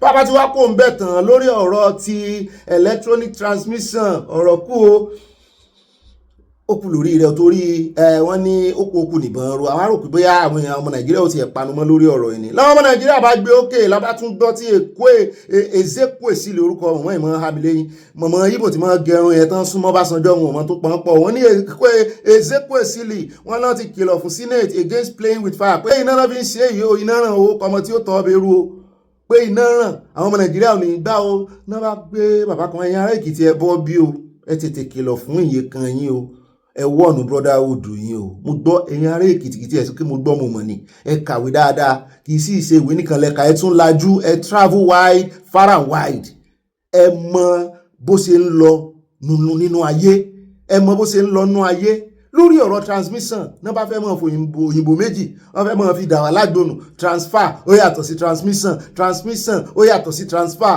ìkan náà ọmọ yín náà ní Senate tí sọ ọmọ Nàìjíríà bọ̀dá dára mọ́dù ẹ wá gbọ́ bọ́n ṣe yẹ̀yẹ́ wọn tẹ́ ẹ bá rí bọ́n ṣe kọ́kọ́ ń lé ẹnu wọ́n sì mọ̀ọ́mọ̀ wá gbádá wọ́n dé fìlà sí wọ́n gẹ̀rẹ́ sí kínní wọ́n ń bọ̀ lórí program wọ́n fẹ́ wá convince àwọn ọmọ Nàìjíríà wọn para wọn làwọn ó confuse at the end of the day wọ́n ṣèbò wọ́n sọ ti báyìí náà ni transfer ń bọ̀ lórí rẹ transmit náà bá bí wọ́n just one question náà bá bẹ̀rẹ̀ sí para dáradára náà ń dilẹ̀ mú náà lòyìn kọ́ wọn mo ní ẹ̀rí ẹ sì ti múra ọmọ Nàìjíríà ṣé ẹ̀rọ pọ́n ọmọ Nàìjíríà ponú pọ̀ dání wọ́n mọ̀ túmọ̀ transfer wọ́n mọ̀ túmọ̀ kan upload nǹkan náà tó mọ ìtumọ̀ kínní ìbáni àwọn ti ṣiṣẹ́ ń bẹ̀rì mojú ẹ̀ ń tán pè ní iRev ń tán pè ní iBas gbogbo ẹ̀wọ̀n sàkàlẹ̀ wípé kódà kó wọ́n sí nẹ́tíwọ̀kì lórí rẹ̀ ó yẹ kó ṣiṣẹ́ kan lè upload létà tó bá rí nẹ́tíwọ̀kì wọ́n ní kí ló tún ṣe wọ́n tán rè bá ọ̀gbẹ́ni tó ní Starlink nígbà tó jẹ́ wípé lẹ́nu ọjọ́ mẹ́ta àwọn ọmọ Nàìjíríà pariwo mọ́ àwọn ọ̀tẹlẹ̀múyẹ́ lórí pé kí ló dé tán lè mú àwọn ọmọ bandit àti agbésùmọ̀mí tán fi owó hàn ọmọ Nàìjíríà tán fi ń la ọmọ Nàìjíríà lójú owó agbésùmọ̀mí owó ransom tán gbà tán kó lọ sórí ẹ̀rọ agbágbé lórí TikTok pàápàá jùlọ wọ́n tún ti ń ṣí àkáǹtì lórí Facebook wípé kí ló dé tẹ̀ rí wọn mú níbo ní nẹ́tíwọ̀kì wọn wá excuse tán fún àgbà náà àti agbẹnusọ ààrẹ ìkan nù wọn torúkọ rẹ̀ ń jẹ́ Buhala náà ni wípé Starlink náà ń lò nígbà tó wá di ọ̀rọ̀ election ní ìsìn kí ló dé tẹ́ẹ̀rí bá Elon Musk sọ̀rọ̀ kó fún yín ní Starlink kẹ́yìn náà lò so that gbogbo kọ̀rọ̀kọ̀rọ̀ ọ̀rọ̀ wọn kọ́kọ́ fẹ́ mọ make sense o mo ti ń wò pé ọ̀rọ̀ wọn sì make sense nígbà tí wọ́n ju question kan lù wọ́n pé ó dà àwọn tó wọn operate POS ńkọ́ nínú igbó nínú jù nínú àwọn oko nínú àwọn àbá àṣà ń lọ lé àbẹ́kùn nìkan náà ti operate POS ni kódà láwọn àbáni ìsìn wọ́n ti ń operate POS kí ló wá dé bówó làwọn yẹn ṣe rí network tán sì ń rówó gbà kí ló ṣe yín tẹ́ ẹ̀ join network wọn àbí kí ló dé tẹ́ ẹ̀ pa ń dandan fáwọn oní network provider wípé báyìí ẹ gbọ́dọ̀ ṣe ní dandan wá ń wá àtàmọ́ wọ́n yẹ̀yẹ́ wọn ẹ̀yìn ará Èkìtì ẹ̀rẹ̀ ìgbèjà wọn ò bá débẹ̀ á ṣe láláyà á dùn ní bus stop yẹn á jà wọn jù lẹ́ẹ̀bẹ̀ á mọ̀ bá ti à lọ bá ti kó ń bẹ́ tán á wà gbé ìròyìn kan wá fún yín ẹ mọ̀ wá gbàgbé ìròyìn tí bàbá tó sọ̀rọ̀ lánàá tó ní Tinubu ń gbàṣẹ ó ń ṣe bí ọmọ kékeré ń gbàṣẹ lọ́wọ́ USA ó dùn wọ́n gan ni pàápàá jùlọ lórí ti àǹtí Remi bẹ́ẹ̀ bá ní wọ́n ṣe ń sunkún wọ́n ń sun ẹ̀jẹ̀ pẹ̀lú irọ́ omi náà sun lánàá wọ́n á sun ẹ̀jẹ̀ lónìí torí ó dùn wọ́n gan wípé so ìyàwó ààrẹ táwọn ò gbọ́n kankan lẹ́nu wọn látijọ́ yìí tán rò pé àwọn ti bẹ̀ lọ́jọ́ sí wípé nígbà tí kan nu ọ̀daràn nú àwọn ọmọ àwọn sọ wípé kán rè pa ó lóun ṣe wáàsí ọ̀ràn pé ó yẹ kán pàyàwó rẹ̀ ó yẹ kán wọ́n ràn rò pé ó ti dáríjì hàn ni àṣé lábẹ́lẹ̀ ń ba tàwọn jẹ́ mo ní ti yín ó sì bàjẹ́ ń ṣèjú yín náà ní ẹ̀ní rí nǹkan kìí lẹ́yìn ọmọ Fúlàní burúkú yìí ẹ jẹ́ àmú yẹn wá mú pàtó ẹ̀ wá nínú abala ń bára yìí òsì ọ̀rọ̀ pọ̀ tó ti ẹ̀ sọ gan ẹ jẹ́ àkọ́kọ́ dé ọ̀dọ̀ arábìnrin tó tú àṣírí ẹ̀yin ọmọ Nàìjíríà yìí mọ̀mọ́ bàbá ẹ wá kìlọ̀ fún ọmọ ẹ̀yìn wọn náà ń fi sẹ́ẹ̀tù wọn lójú lọ sí lọ́ọ́ jagun ní Ukraine wọ́n sì ní kò sẹ̀yìn àwọn Russia mú ni sàǹgbà fọ́ wọn ní kó tó fọ́ pátápátá wọn ní ká kìlọ̀ fún ọmọ Nàìjíríà pé wọ́n ń ṣèlérí iṣẹ́ gidi fún wọn ní Russia pé ó ti ba Russia lẹ́nu ọjọ́ mẹ́ta yìí o tán bá sọ pé wọ́n bọ́ oríṣẹ́ ní Russia wọ́n ń tàn ọ́ lọ sójú ogun ni wọ́n níwọ̀n tí ẹni jí o mẹ́sẹ̀lélẹ̀ láàrin ìlú wọ́n ń gbé ọ lọ sí ojú ogun straight ni wọ́n náà kàn ń pọ̀ ọmọ Nàìjíríà sí ẹni o ẹni tó fẹ́ tú àṣírí wọn ń bọ̀ mo ní táwọn yẹn sì máa ń fojú gidi wo Russia Nàìjíríà nígbà tí ọ̀rọ̀ military base Amẹ́ríkà fẹ́ wá Guinea kan fẹ́ wá France fẹ́ wá mo ní Russia náà ní làwọn èèyàn gbèsè lẹ́yìn jù lórí agbágbé o pàápàá jùlọ ń bí gan ẹni ẹ mọ́ sọ̀rọ̀ Amẹ́ríkà o Russia ní kẹ́ ẹ jẹ́ pàṣẹ Russia náà ya wòlíbá lọ́dún tí Amẹ́ríkà ti ń jagun tó ti ń kógun lọ báyàn lé torí Amẹ́ríkà mọ́ rè é náà yàn mọ́ lé ń tiẹ̀ ni wọn ò gbọ́ kán sọ pé wọ́n fi ọgbọ́n àrékérekè tan àwọn aráàlú kan wá bá wọn jagun lọ́mọ ogun tó pọ̀ tó o bá máa wọlé sínú iléeṣẹ́ Amẹ́ríkà kò bí oríkọ̀ ti máa bọ̀ in fact ọmọ Russia gan mo ṣe gbọ́ wọ́n ní wọ́n wà nú àwọn ọmọ ogun Amẹ́ríkà Chinese wà nú àwọn ọmọ ogun Amẹ́ríkà náà ọmọ Chinese tó sì jẹ́ wípé Amẹ́ríkà náà ní allegiances nídìí èyí mi ò tí ì bari lọ́wọ́ wọn bẹ́yìn bá ba bọ̀dà rẹ́mírẹ́mì yìí kan wọn ṣùgbọ́n lọ́wọ́ yìí wọ́n láwọn ó tó àṣírí gbogbo bí wọ́n ṣe ń tan àwọn ọmọ Nàìjíríà tó ń tàn wọ́n lọ sí Russia àṣogun náà ló ń fi wọ́n jàǹbẹ̀ à ń bọ̀ ń bẹ lónìí náà ni kò ní dọ́là bá ti wá kó ń bẹ́ tán á wà yà ní UK níbi tá a ti gbọ́ tán sọ wípé ìkànnà ọmọ Nàìjíríà ó pa àfẹ́sọ́nà rẹ̀ student ìjọ́nà méjèèjì ó wọn náà ti rán lọ sí ẹ̀wọ̀n gbére àgbèrè níbẹ̀ bẹ́ẹ̀ náà látún yà lọ́sùn níbi tá a ti gbọ́ wọ́n ní àwọn mẹ́ta kan wọ́n náà pa arábìnrin kan wọ́n ní wọ́n ti dájọ́ ọkú fún wọn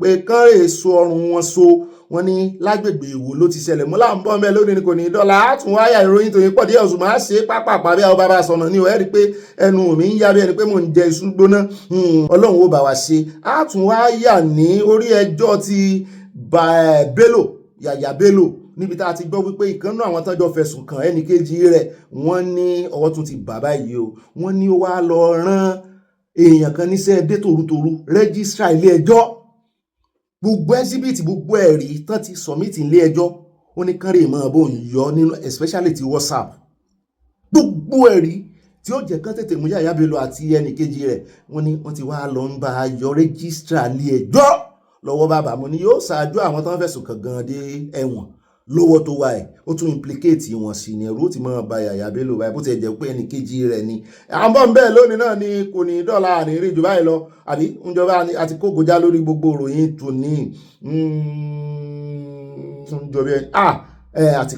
àti kógojá ìyókù àmọ́ bá nínú àkójọpọ̀ ròyìn àfẹ́ pẹ́rẹ́ ó yẹ yára píkọ̀ wa o wẹ̀ẹ́dẹ́ pọ̀ lónìí tá a fi wọ́n pa ẹni wẹ̀ẹ́dẹ́ ẹ mọ̀ pé pọ̀ ẹ wọ́n ní wẹ̀ẹ́dẹ́ ẹ pé wẹ̀ẹ́ kẹ wá fi dẹ̀ sí òkè àyáníká reverberate ẹ̀ ká ẹ̀kọ́ ẹ pé wẹ̀ẹ́ kẹ wá ní dẹ̀dẹ̀dẹ̀dẹ̀ ó dẹ̀dẹ̀dẹ̀dẹ̀ wá dẹ̀dẹ̀dẹ̀dẹ̀ tí wá fi pàkà tẹ́ ẹ bá gbà láàyè mú sọ́dọ̀rin tèmi nù ẹjẹ́ á bẹ̀rẹ̀ ní Pakistan níbi tá a ti gbọ́ náà sọ wípé láìpẹ́ yìí ó ṣẹ̀ ṣẹlẹ̀ báyìí lónìí ni wọ́n ní wọ́n ju àdó olóró sí mosque wọ́n ní lára àwọn tí wọ́n ti convince orí wọn torí wọ́n ti yí lára àwọn ẹlẹ́sìn ìmọ̀ líle yìí tán máa di àdó olóró mọ́ lára tán máa wọ sọlé lórí tán wá lọ síbi térò wà wọn ò fẹ́ pé wọ́n léèbó ni èmi náà mọ̀ ẹ mọ̀ wọlé ẹ mọ̀ kọ́ sí èbó ẹ mọ̀ kọ́ sínú comment section léèbó torí YouTube ni n ò sì fẹ́ pé wọ́n ló kọ́ wọn mo lè yọ pé sú bẹ́ẹ̀ bá lé adìyẹ sú side àtàwọn àti àdó olóró ẹrù méjèèjì pọ̀ wọ́n ní wọ́n wọnú mosque mọ́sálásí wọ́n ti pa èèyàn 21 báyìí wọ́n sì ń sa àwọn òkú èèyàn tán lè recognize wọ́n sì ń sa àwọn pọ̀ ò tán jọyìn wọn láti mọ iye káàntì iye nọ́mbà torí orí lọ lọ́tọ̀ ẹsẹ̀ lọ lọ́tọ̀ ìfun lọ lọ́tọ̀ gbọ́ ẹ̀ jámọ́ra wọn ni ìfun onífun wọn lọ́mọ́ra wọn ni àwọn tó wá aṣojú wọn torí kó yọ mú ní Pakistan ibi tí àwọn caliphate yìí Pakistan, Iran, Afghanistan gbogbo ibi tí wọ́n jẹ́ sí rèé o ọ̀pọ̀lọpọ̀ wọn tẹ́ ẹ bá gbọ́n pọ́n lọ yunifásitì wọ́n ṣe gbogbo ẹ lọ wo yunifásitì tán lọ ẹ rí i pé University of Pakistan wà ń bẹ University of Lebanon University of Egypt University of Egypt gan ti gbọ́n mọ́ lọ́wọ́ ń sìn ti ń wà liberalize díẹ̀díẹ̀ torí wọ́n ti ń súnmọ́ wọ́n ti ń àjọṣepọ̀ wọn àti Saudi Arabia ti ń wọnú ara wọn àti USA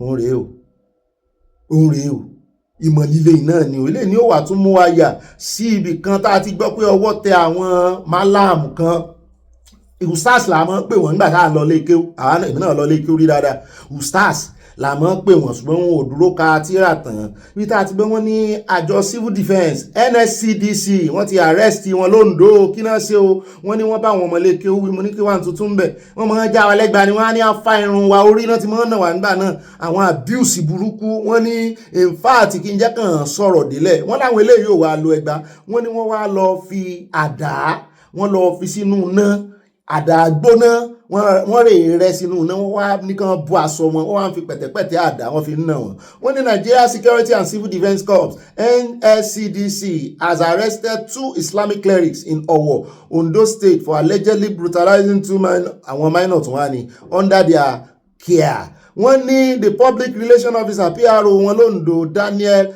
Adamembo ló fi ọ̀rọ̀ ìlédè ló jẹ́ ká mọ̀ ní àná òde yìí ó wípé àwọn suspect àwọn afurasí ọ̀daràn yìí Adébọ́dún Muideen ọmọ 30 years àti Albalgul Mubin Arabic and Islamic Center ní Ọládẹ̀jọ Musiliu ọmọ 35 years àti Abdul Arabic and Islamic Center ní ọwọ́ ti bàbá yìí ó nítorí wípé àwọn ọmọ kéékèèké tán fìyà jẹ tí wọ́n ti di major minor ni wọ́n o wọ́n ní Àìdàmẹ́bọ̀ sọ wípé ìṣẹ̀lẹ̀ lọ́jọ́ Wednesday ìyẹn níjẹta when a class teacher noticed multiple ngbàtí ìkànnà àwọn tíṣà àwọn ọmọ yìí ní school wọn gangan kì í ṣe ń lè kéwọn nísìnyí o tó rí wípé ìwúlé ìgbò tẹ́ ń gbé kiri kí ní rùnnú kíláàsì egbò ní torí lẹ́yìn wọn o ló bá pe àjọ advocacy.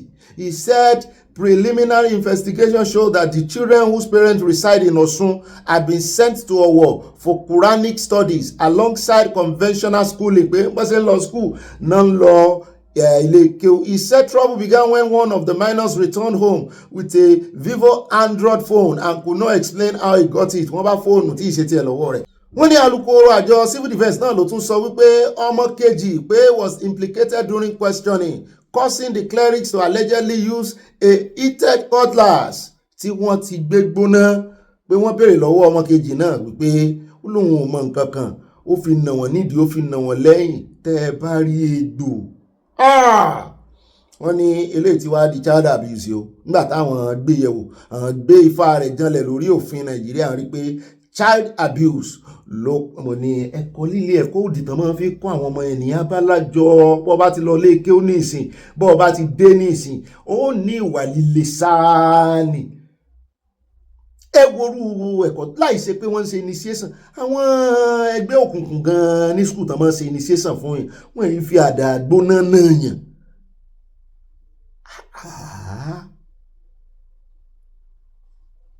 Mo ṣe lanúlẹ̀ bí ìgò tàdáàrí o ìmọ̀ líle ẹjá pò ń bẹ́ ẹjá tún wá dé àdúgbò kan nílẹ̀ Haúsá níbi tá a ti gbọ́ tán sọ wípé àwọn èèyàn bẹ̀rẹ̀ sí ìjó wọn gbàjó wọn gbàlú o. Mo ní àjàmbolélé o fi location sí ó ní ẹni tó fẹ́ fún àròyìn ó sọ location léèbù wọ́n bẹ̀rẹ̀ sí ìjó ní o ó ti sọ ní Jibia báwọn repentant bandit wọ́n ṣe regain freedom. Mo ní ta ló tú wọn lẹ̀ repentant bandit dem brand wọn ìwọ́n ní ká gbọ́rọ̀ yìí lélẹ̀ wọ́n ní kì í sá àwọn ọ̀tẹlẹ̀múyẹ́ kì í sàn agbófinró Nàìjíríà ló mú wọn wọ́n ní àwọn ara wọn ló mú wọn wípé ta ló ràn yín ṣẹ́kẹ́ lọ repent ẹ lọ repent wọn náà bá padà wá sílùú náà bá wá kó wọn lára àwọn tó repent lọ́jọ́ sí mo ní Katsina ni ó jẹ́ àgbọ̀nà ká tó sọ location Jibia náà pè mí wọn sí Jibia wa ẹ bá ń tẹ̀sí ilé agbára. The residents in Jibia local government area are rejoicing after a repentant bandit previously kidnapped by rival gangs regained freedom. Locals say the development reinforces the ongoing peace process and also highlights the possibility of resolving conflicts through dialogue rather than confrontation. Audilankai is among the numerous bandits who had renounced banditry and embraced dialogue with the authorities. He was reportedly attacked and kidnapped a week ago by rival factions operating in Katsina and Zamfara states. Now, he has been freed by his abductors, and his return has sparked a wild jubilation among residents, an indication that the ongoing peace initiative is gaining ground. I so much appreciate the efforts and contribution of Jibia and the Katsina state government about the concerns they show while I was taken away. I will continue to work with the people for the sustenance of peace and harmony. Sources say repentant bandit Audilankai has played key role in encouraging other armed elements to lay down their weapons and facilitate the release of many captives. He has made a lot of efforts toward promoting harmonious coexistence amongst communities in Jibia and Bazari. I am appealing to the government to assist Audilankai in protecting himself and the protection of neighboring communities. òun náà lẹ ti gbọ́ yẹn já wá lọ sórí ọ̀rọ̀ tí Oshiomole tó sọ wípé àìní fídíò tó járin ìrìn lọ́jọ́ sí àti ṣe lálàyé pé ó ṣe é ṣe kó jẹ́ pọ́mọ yìí ló wà lẹ́yìn rẹ̀ làwọn èèyàn bá rè bí ọmọ ẹ̀jẹ̀ rẹ̀ ọmọ Nàìjíríà wọ́n ní ó bá gbé jáde ó ní the video was in AI generated South African body react to Senator Oshiomole claims pé bó bá wù yín ẹ gba Senator yín gbọ́ ṣùgbọ́n òun tó wà bẹ́ẹ̀ ló ń sọ fún yín pé kì í ṣe AI o ló bá tán àbí tí n tó yẹ kó resign lé lórí ó yẹ kó ti resign by now kó kọ̀wé fipò lẹ̀ ṣùgbọ́n láàrin ọmọ Nàìjíríà wọ́n ì resign bọ̀rọ̀ ẹ jẹ́ wá lọ sí room tó jọ níbi tá a ti gbọ́ wọ́n fẹ̀sùn kan ìkànnà àwọn pásítọ̀ RCCG Òkè Enelama ló kọ rẹ̀ jẹ́ wọ́n ní secretly observed with àwọn tí máa ń bá ọmọdé sùn ìyẹn tán fẹ̀sùn kan Jeffrey Epstein tí kéèsì ẹ̀ ń já rìnrìn ní àgbáyé wọ́n ní òun náà àwọn tracy kankan mo ní so náà wá ńbẹ̀ ni wọ́n ní for weeks Mr. Enelama avoided discussing his relationship with Mr. Epstein with People's Gazette lóníròyìn náà fẹ̀sùn kan o despite initial promising a response the RCCG preacher failed to deliver wọ́n ní kó wá sọ kí ni àjọṣepọ̀ rẹ̀ pẹ̀lú Epstein wọ́n ní èèyàn mọ́ tú fífín ìdí kókó wọ́n ló ti fìgbà kan jẹ́ trade minister rí lábẹ́ ìṣèjọba ta ni ṣé ẹ rí ọ̀rọ̀ yìí yóò lẹ́yìn o bí tán ń fa ọ̀rọ̀ Epstein lọ ẹ̀ àwa gan ó fún yín ròyìn bí ọjọ́ bá rọ̀ lórí rẹ̀ ẹ jẹ́ á kó ń bẹ ẹ jẹ́ á tẹ̀síwájú ẹ jẹ́ á wá lọ sí Iran níbi tí Amẹ́ríkà tí wọ́n ti fi ìròyìn léde ìkìlọ̀ ló bá dé fún àwọn ọmọ orílẹ̀-èdè wọn tó wà ní Iran wípé ẹni bá létí kó gbọ́n tí ẹ̀mí sọ ẹ̀yin ọmọ Amẹ́ríkà tẹ́ wà ní Iran ẹ kúrò ń bẹ̀ pàápàá gbogbo bẹ́ẹ̀ bá ṣe lè yára kú ń bẹ̀ ní kẹ́ kú ń bẹ̀ o wọ́n ní in urgent security warning mo ní ìjàfẹ́ bẹ́ẹ̀lẹ̀ níbẹ̀ náà látún ti wá ń gbọ́ tán ní wọ́n ká síìpù kan tán bá ìjẹ́sẹ̀ $250 million kọ̀ọ̀nà bá nú ẹ̀ báyìí cash wọ́n ní láti Russia ló ti ń bọ̀ wọ́n ní Russia ń gbèsè wọn lẹ́yìn wọ́n help wọn mo ní ṣé wọ́n sọ wípé China náà help Russia ni wọ́n ní báwọn ọ̀tá sí mọ́ sí nìyẹn networking wọ́n máa fi help ara wọn ni ṣùgbọ́n economy Russia gun ò ṣe déédéé lẹ́nu ọjọ́ mẹ́ta yìí wọ́n ní bóyá lórí kọ̀ǹpútà wọ́n ní ṣùgbọ́n wọ́n ń bypass kọ̀ǹpútà wọ́n ń bypass kọ̀ǹpútà pé káàṣì náà sẹ́ndì owó síra wọn mọ́ ní lọ́wọ́ ìgan kan mọ́ print owó gan ṣe sì ní ó kù ó dáa àmọ́ fún in tó mú kí Amẹ́ríkà kan ṣe warning sí àwọn ọmọ wọn ní Iran a jẹ́ pé nǹkan kan tí wọ́n ti mọ̀ pé nǹkan kan fẹ́ ṣẹlẹ̀ nìyẹn à ń bọ̀ ń bẹ̀ á wà fẹ́lẹ́ yìí á fi káde gbogbo abala tí Sanawole ńlẹ̀ ṣé ká fẹ́lẹ́ káde rẹ̀ ńlẹ̀ ẹjẹ́ àdọ́dọ̀ so rẹ̀ níbi tó ti ń sọ̀rọ̀ àlùmọ̀ǹsá sí ránṣẹ́ sí Donald Trump ó ní òun gbọ́ tí Donald Trump tó ń kí ìyàwó ààrẹ ní mẹ́sàn-án mẹ́wàá pé irú kan wọ́n bẹ tán ó ní Donald Trump praising singing Remi Tinubu at his Washington DC prayer breakfast is not faith ó ní kò dín kankan ṣe pẹ̀lú ìgbàgbọ́ Trump has no faith ó ní kò ní gbàgbọ́ in anything but the power of money olówó ni ó ló ń tan àwa kìrìsìtẹ́nì ni ó ní Trump ó ní business yẹ ó ṣàpèló kankan neocon scream ó ní ó ń pariwo Christian genocide for propaganda ni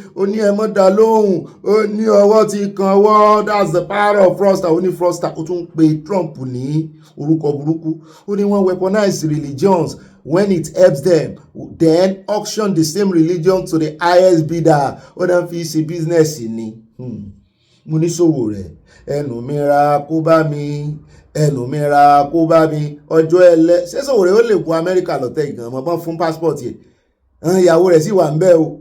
Oh, I heard it is exactly the kind of shameless hypocrisy that defines global American politics today. Sowore submitted. Sowore ló sọ bẹ́ẹ̀ o. Ṣùgbọ́n ìyẹn ò kan Amẹ́ríkà o. Amẹ́ríkà sáà ń bá ìṣe wọn lọ pé kó wù yín kẹ́ pariwo jù bẹ́ẹ̀ lọ. Tí Fúlàní pariwo jù bẹ́ẹ̀ lọ. Wọ́n ní Trump ti wá declare May 17 pé kẹ́ ẹ fojú onígbàgbọ́ wò ó, kẹ́ ẹ fojú aláìgbàgbọ́ wò ó. May 17 gangan làwọn ti rededicate ọjọ́ làwọn ti mú ọjọ́ síbẹ̀ láti rededicate orílẹ̀-èdè àwọn gẹ́gẹ́ bí one nation under God, pé àwọn gbà wípé àwọn ti mẹ́ẹ̀ oríṣiríṣi àwọn customs, àwọn tradition tí ìṣe tàwọn ló ti lúpọ̀ mọ́ táwọn, ṣùgbọ́n ní ìsìn fẹ́ padà sórísun àwọn bí orísun rẹ̀, nítorí odò tó bá gbàgbé orísun rẹ̀ dandan ni kó gbẹ, pé Ọlọ́run gangan ni orísun àwọn.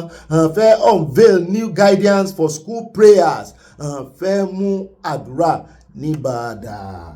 Olódà bẹ́ẹ̀ yọ́yọ́ kò ní yẹ ẹlẹ́sùn rẹ̀ fúnra rẹ̀ gan ní ìsìn àmẹ̀sìn tí ń ṣe, bóyá kìrìsìtẹ́nì ni, bóyá mùsùlùmí ni, bóyá kínní ni, àmẹ̀sìn tí ń ṣe. Ó dá ilé tá a mọ̀ fi káde gbogbo rẹ̀ lẹ̀ lórí ọ̀rọ̀ wọn wá US, wọn lórí ọ̀rọ̀ pé US ò wà là ń gbọ́ tí defence headquarters tán láwọn fẹ́ ṣàlàyé nǹkan kan fún wa o. Àwọn ò sọ fún wa pé US ò wá o, ṣùgbọ́n káwọn oníròyìn mọ̀mọ́ gbé bí ẹni wípé Trump rán ológun Amẹ́ríkà wá láti wá jàdó olóró, pé kò rí bẹ́ẹ̀ o. Ẹ sáàmù pé kò dùn máwọn kan nú pé àwọn jọ fọwọ́sowọ́pọ̀ ní ìbọn bá wá sílùú ìjú bẹ́ẹ̀ lọ wípé wọ́n máa bá wọn lé ni, kì í ṣe pé wọ́n wá fẹ́ ṣe tí àwọn ò mọ̀ sí. Gbogbo tí wọ́n bá ṣe àwọn ò jọ ṣe ni, àjọṣe àwọn ni. Ẹjẹ́ wá gbọ́ lẹ́nu ìkan náà ọmọ Fúlàní tá a máa gbé wa. Àráàyè ti gà ló ti máa fọ́tọ́ sí kámẹ́rà, bàbá wa kan náà mí ṣe àráàyè tiẹ̀ lónìí, bó bá di ọjọ́ mi ọjọ́ rẹ̀ á mọ̀ mú wa. Ẹjẹ́ wá gbọ́n tí arákùnrin sọ káfí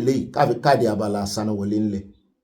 As the US is sending its troops to Nigeria, I want to state this clear to you, and I want you to know this, that the Nigerian military is fantastically corrupt. Fantastically corrupt. So if you are thinking of working as collaborators, as partners with them, they are fantastically corrupt, and nothing good can come out of your collaboration with them. So except you have another plan. And why do I say this? I want to bring to the notice of the global world that the giant of Africa, Nigeria, you have a situation where their military are using their money to buy uniform to serve their motherland, despite the fact that it's enshrined in the harmonized terms and conditions of service that the service is supposed to provide for that. But what do? They create excuses. And apart from that, I want you to know that, let me show an example of where the military personnel, to be more specific, the Nigerian Navy lives. This is it. This is where they live. So how do you expect somebody living here to come and fight insurgency? And the fact is, let's tell ourselves the truth. To some certain extent, you can't even rule out the possibility of fanatics even existing in the military. So when you have a compromised system, how can you work with them? How can you work with them? You can't. You can't work with them. They are in bed with these politicians. The military are in bed with these politicians. And that is the reality. The soldiers are suffering, and you are now coming in and you are now expecting you to work with somebody that, in short, when they talk of 500,000 in Nigerian currency, it looks like very big money that you will hardly achieve. How can you work with them? You can't. So except you have a means, and let's even talk about the intelligent operatives. There's nothing that the United States is coming into Nigeria to teach people about intelligence gathering or whatever. Nigerians are naturally smart. But let's look at it. Those variables, those indications that are required to promote intelligence gathering, is the Nigerian government, is the military ready to fund that? They are not ready to fund that. Because even the small 90,000, 30,000 chicken change that they are supposed to give these people, these maggots, these monkeys are eating it. They are eating it. And they are gathering people to tell them the need why it's not so. Because of the MAFA, the fucking MAFA that was signed by that kangaroo man Buhari that has existed. And that is why they can't pay them their entitlement and a lot of more variables. So you can't work with these people except you have a means of defeating this. Well, I may not agree with you people, even the US entirely in regards to modus operandi, but the fact is, if you're actually ready to address this issue, then you must think outside the box. Not with these political figures in military uniform that you think that they are generous. They are absolutely not. They are fantastically corrupt. And if you want me to give you evidence, I will give you evidence. And that is just it. ó dáhùn náà lẹ́sí lẹ́nu rẹ̀ àlú gbogbo ẹ̀tàn ní kálá lò tán ni àyóògùn jù bá ń lọ àfẹ́ pẹ́ rárá ìròyìn tó ní ó gùn naturally ni ṣùgbọ́n mò ń fi gbogbo ọgbọ́n tí mò ń dá mo fi ń dín kù. ó dà ní rí báyìí lọ́nu abala ti Sanawole abala àfi pàkà ní pápá àyà ọ̀rọ̀ kan ó wá gbé wa débẹ̀ nù abala àwọn olólùfẹ́ wa abala comment section àròjọ mùsùlùkùn pápá ni ó sí o.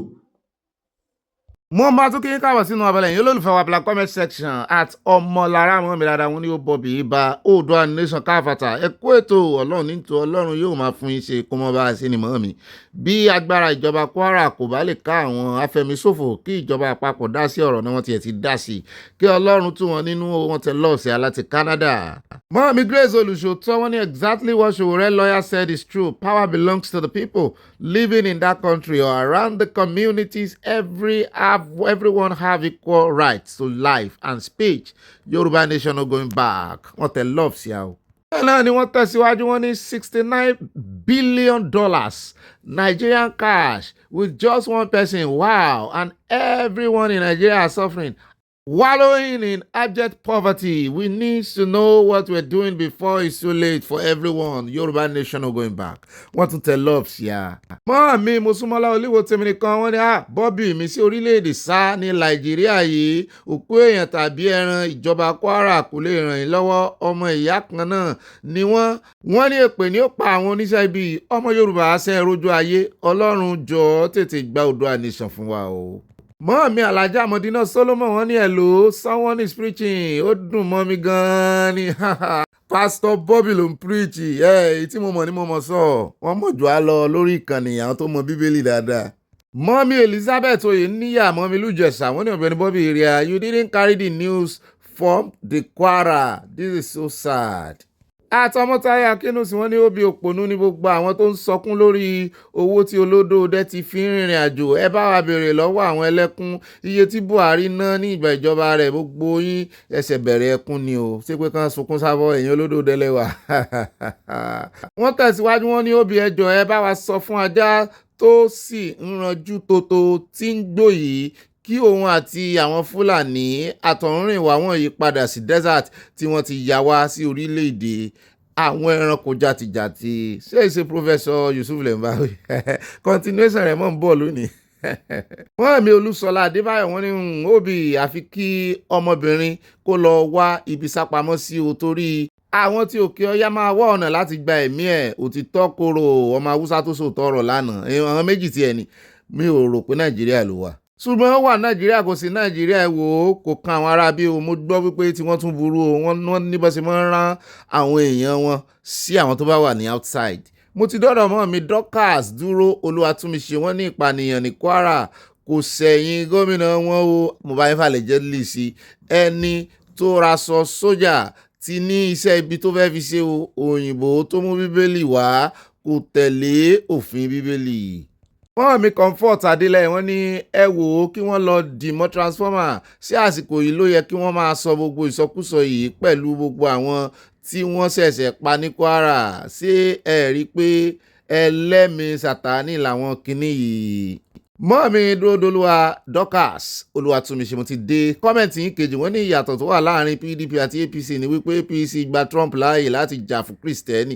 kò burú tá a bá dìbò fún Tinubu o torí Obi àti Atiku máa fọwọ́ aago Oòduà sẹ́yìn from Providence, Rhode Island. at this Adunbi wọ́n ní Bobby Olúwo of Yorùbá language báwo ni o èwo tún lo Olúwo of Yorùbá language pè mí lálàáfin of Yorùbá language àbí Ọọ̀ni of Yorùbá language. wọ́n ní mo sì ń gbádùn èmi náà ń gbádùn yín.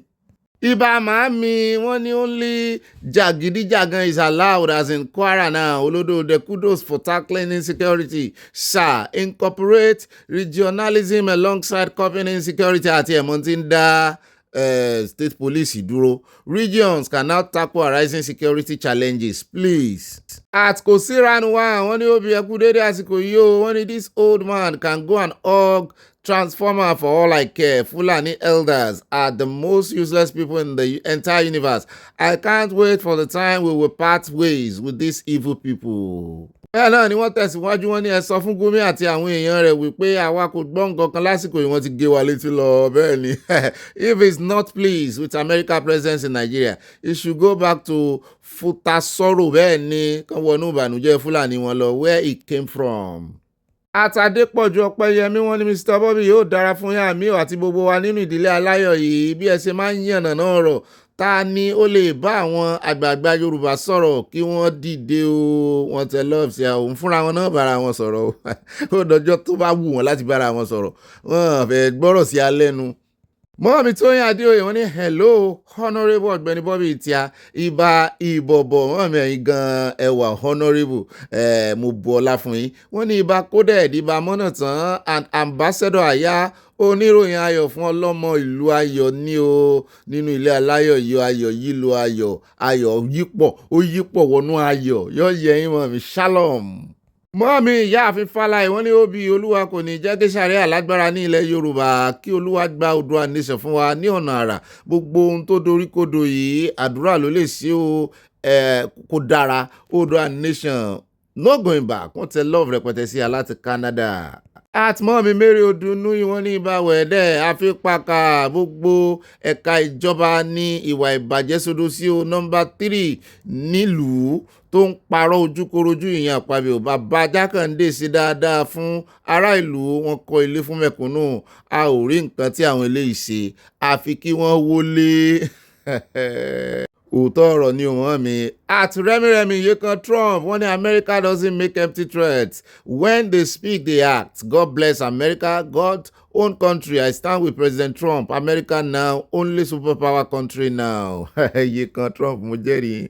At Toyinori mọ́ mi dáadáa wọ́n ní aṣọ dàrígẹ̀ bẹ́ẹ̀ ni o ẹ ṣeun àwọn Yorùbá tí mò ń wá lánàá nù.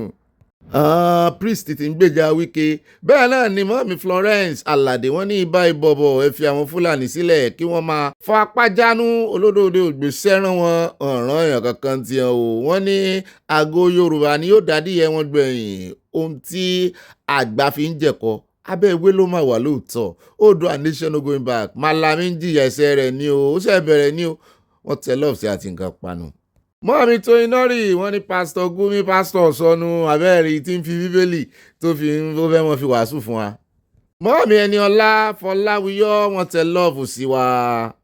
At Christiana Mustapha wọ́n ní òdodo ọ̀rọ̀ tí ọmọbìnrin yẹn ń sọ ó ṣẹlẹ̀ sí mi ò tètè mọ̀ rárá ní ọkọ mi tó bá fẹ́ ọmọ wọn tó bá yan ọ̀rẹ́ ìkọ̀kọ̀ Ifá máa dì ẹ́ mọ́lẹ̀ ní o ó ní tètè bímọ àfi tó bá dá orúkọ ẹni tó bá ní àjọṣepọ̀ ló tó máa bímọ ó dàárọ̀ o ó ga o abájọ tárábìnrin ọmọ Ìgbò yẹn fi sá pé ń bó ṣùgbọ́n sáà Ìgbò náà ní Ifá ni àbóyálẹ̀ Yorùbá lélẹ̀ tí wọ́n mi ń sọ ìtìṣẹ̀lẹ̀. At Fikayo Victor báyìí dáadáa wọ́n ní civil servant visited his village with a private jet abẹ́ẹ̀rí political leaders did nothing to their constituency. Instead, they grab money for the next election. At Clement Ọládẹ̀jọ wọ́n ní Ọ̀gbẹ́ni Bobby Wike ní òun kò san owó òṣìṣẹ́ nítorí wípé òun ṣe project ṣé kò ro òṣìṣẹ́ mọ́ project rẹ̀ ní ń bó mọ́ project tí ń ṣe ni irọ́ ní gbogbo project tẹ́ rí tó dárúkọ yẹn project òṣèlú ló ń ṣe rí bá gbọ́ iye mọ́tò ayas bus tó máa ń pè ní ọmọ bus tó lọ rà wọ́n ti ra kọ̀ọ̀kan 31 ló ti wà nílẹ̀ ní ìsìn wọ́n ní 2025 model imagine kan fowó yẹn ra ambulance kárí báyìí pé ambulance náà fi rà wọ́n dáràn l'Àbújá o kọ́mọ̀rì ti owó oṣù torí ọ̀gá rẹ̀ tó fẹ́ fi ṣe ṣàkámọ̀jẹ́ fún ọ̀gá rẹ̀ ò ní dá sí o wọ́n dá ọ̀ràn l'Àbújá àwọn òṣìṣẹ́ Àbújá 31 ọmọ bus 2025 model tẹ́ bá rí nígbà tán calculate iye owó ẹ̀ mo lanu báyìí ni. bẹ́ẹ̀ náà ni mọ́mí Florence Alade wọ́n ní ilẹ̀ ìmúṣẹ ìlérí yóò dáa fún ìmọ̀ mi àlàyé tí mo fẹ́ ṣe lánàá mọ́ mi tí mo sọ̀rì. mọ́mí Dọlápọ̀ Akins wọ́n ní òbí kudos fún President Trump àwọn Fúlàní rógo wọ́n jẹ́ pitipiti ìyà ẹ máa kà síwájú ire o peace. mọ́ mi mo súnmọ́lá olúwo tèmi nìkan wọ́n ní Ọ̀gbẹ́ni Bobby tèmi nìkan ibà kà síwájú àmọ́ mi náà ti join cruise ṣé ẹ rí àwọn ọmọ alábòsí yẹn ìwà wọn lẹ rí yẹn wọ Ọlọ́run ló yọ ọmọ náà obìnrin yìí ẹ lọ jáwọ́ nínú sínsín abẹ́ ìyá máa jẹ nígbẹ̀yìn ayé yín ni lágbára Ọlọ́run wọn tẹ lọ́ọ̀ sí abẹ́ tán bá sín sódà pọ́n mọ́ ń rìn ní ìwẹ̀ àbọ̀mọ́ expire torí tán bá máa lọ kọ́ńkọ́ ilé ìlà wọn tún ń sin ọyàn báyìí wọn láwọn ọkùnrin ti jágbẹ́ wọn òkè bọ́kùnrin náà bá rè ìsìn abẹ́ ńkọ́ ẹ tí síbẹ́síbẹ́ méjì pàdé ara wọn ibà síbẹ́síbẹ́. mọ́ọ̀mí tó iná rìn wọ́n ní Trump ti pa ọba Ìwó lẹ́nu mọ́ ó ti jẹ́ ń tu mo ti ẹ̀gbọ́n tán ló ń sọ nǹkan kan ní ìsinyìí tó ní òun ò sí àlà wọn mọ́ àbí nǹkan kan òun ò tí ì gbọ́ mò ń wò pé sàn gé lára ọ̀rọ̀ tó sọ ní àbúṣe ẹ̀ sọ àbútípẹ́ tó ti sọ. Me, Agnes Shelley, one of Ọ̀gbẹ́ni Bobby, please, you will pardon me for some 20 minutes for joining the prayers from my church. Then later I will join your program. Mommy, you are free. You are free. Kì í ṣe live program. Mọ̀ bá ilé ń bẹ̀rẹ̀ gbàdúrà. Rántí gbàdúrà fún wa o. Mommy Modina Solomon Alaja mi dáadáa wọ́n ní it is very sad case. West ti jẹ́ African ló lè too much o. Wọ́n ní páàsì àwọn olórí wa. Now àwọn ọmọ wọn ni wọ́n tún wá ń pa now so dára bẹ́ẹ̀ kò dáa bẹ́ẹ̀ mọ́ mi.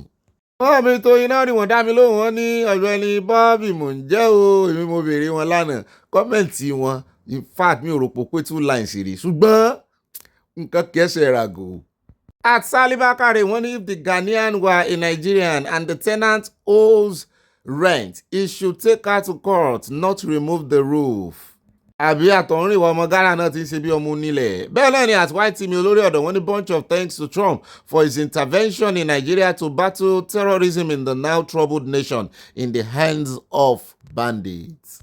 Wọ́n mi Victoria Badejo wọ́n ní welcome to US troop in Nigeria. Wọ́n kí wọn káàbọ̀. God bless USA for assisting us to curb the terrorists and bandits. Wọ́n ní ó tó gẹ́ ọmọ Léfì pé pípa aláìṣẹ̀ tó ń ta ẹ̀jẹ̀ aláìṣẹ̀ sílẹ̀ ní orúkọ ẹ̀sìn wọn ló tó gẹ́ Oòduà nation no going back wọ́n tẹ love sí a bẹ́ẹ̀ náà ni mo rí wine láàrin ẹ̀ ẹjẹ́ á múra wa.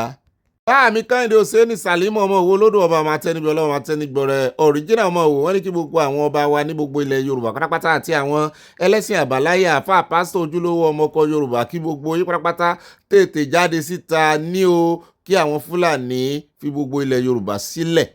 Mọ́ọ̀mí Olúfúnkẹ́ Fájímọ́lú wọ́n ní rí rèé wọ́n ní kó wá pín tí Godfather fún.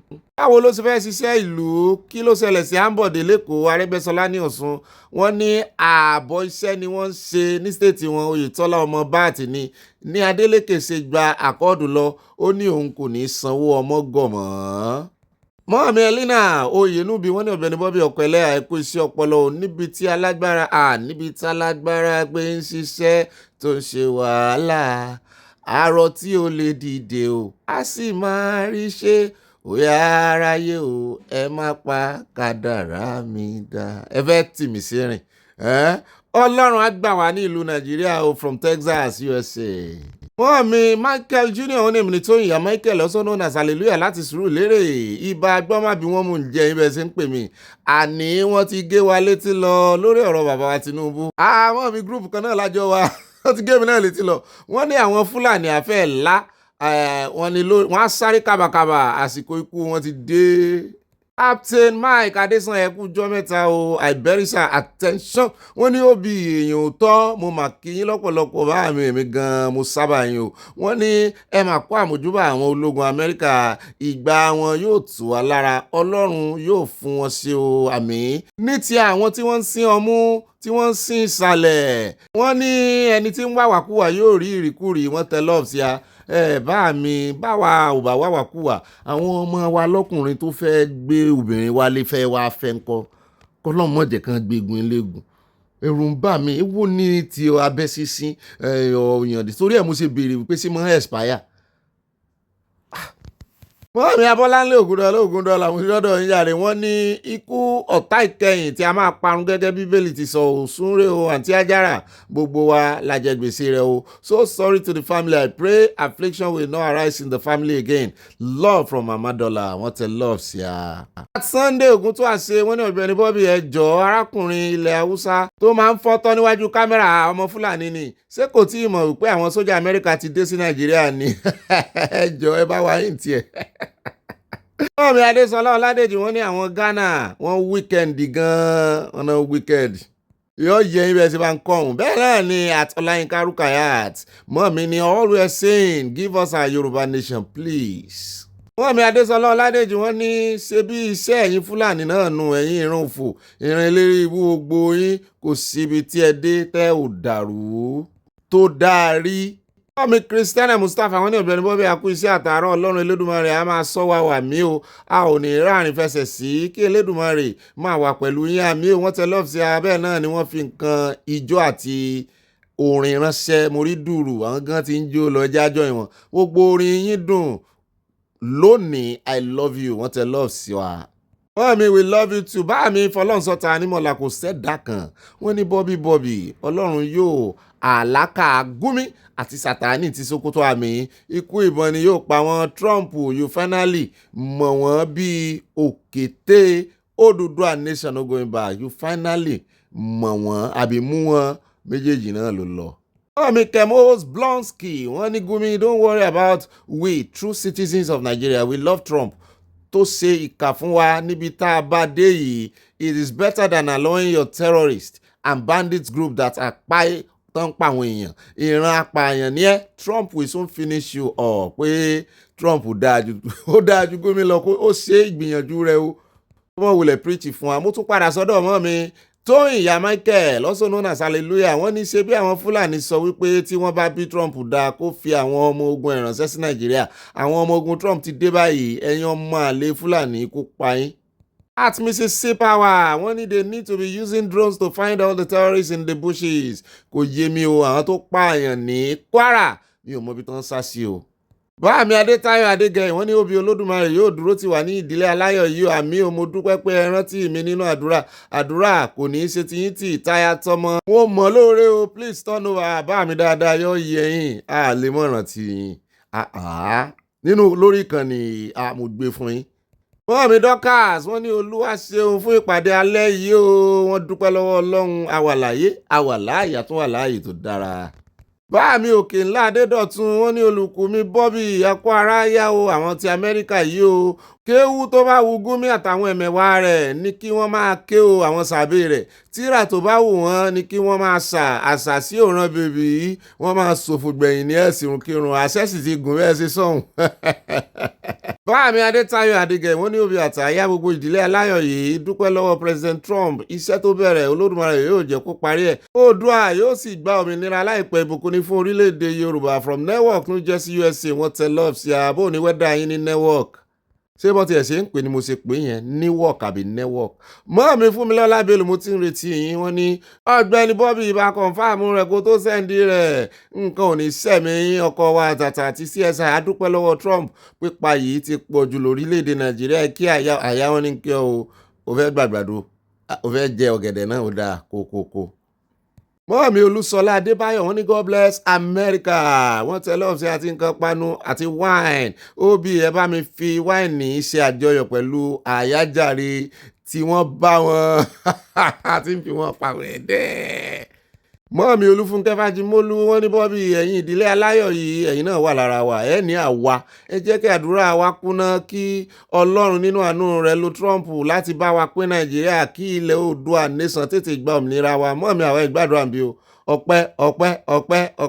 ọpẹ́ làwọn mọ́ dáńbí Ọlọ́run ni mo fi ṣe oore ọ̀fẹ́ àtàánú ẹ jẹ́ á fi ọpẹ́ fún Ọlọ́run pé ó ti ṣe ń tẹ̀sẹ̀ fẹ́ mọ́ kúnlẹ̀ gbàdúrà yìí ẹ jẹ́ ká dúpẹ́ lórí rẹ̀ kí Fúlàní má tún gba ìjọba nítorí ẹ̀mí ọmọ Oòduà wà nínú ewu lọ́wọ́ Fúlàní o bẹ́ẹ̀ ni o ó dá ẹja dúpẹ́ lọ́wọ́ Ọlọ́run á dúpẹ́ lọ́wọ́ Ọlọ́run pé Ọlọ́run ti gbọ́ àdúrà yìí Jésù Olúwa wa àmín àforíyìn níbẹ̀rẹ̀ ètò bẹ́ẹ̀ náà ni ẹja dọ́dọ̀ bá mi Òkè ńlá Adédọ̀tun wọ́n ní olùkùnmi Bobby figure budget ní Ọ̀pẹ́bọlò Ẹdó kò mọ̀ ká ṣùgbọ́n ó gbìyànjú lórí ọ̀rọ̀ àwọn báńdíìtì yìí ní stéètì ẹ̀ o nítorí náà ó yẹ kí agbègbè ṣàfún bẹ́ẹ̀ ni ó gbìyànjú o ṣùgbọ́n kó sàmọ́ ti jẹ́ àwọn opponent ní hàn léèmọ̀ tí ń pè wọ́n báńdíìtì wọ́n ní Yorùbá ní ẹni dó ìyá àyàwó ẹ̀ ó ṣe díẹ̀ báwo irú òwe wa rè ẹ̀sùn kírun irú ìyá àyàwó wo náà nù ṣó lè ṣẹlẹ̀ ni bàbá mi kò lè ṣẹlẹ̀ o ó dáa ọ̀rọ̀ àgbà ni bí ó ṣe lówùrọ̀ yóò ṣe lọ́jọ́ alẹ́ báà mi Fọláńsá tá mọ̀ láwọn ní Ọ̀gbẹ́ni Bobby kudos to President Trump gbogbo ìgbésẹ̀ tí yóò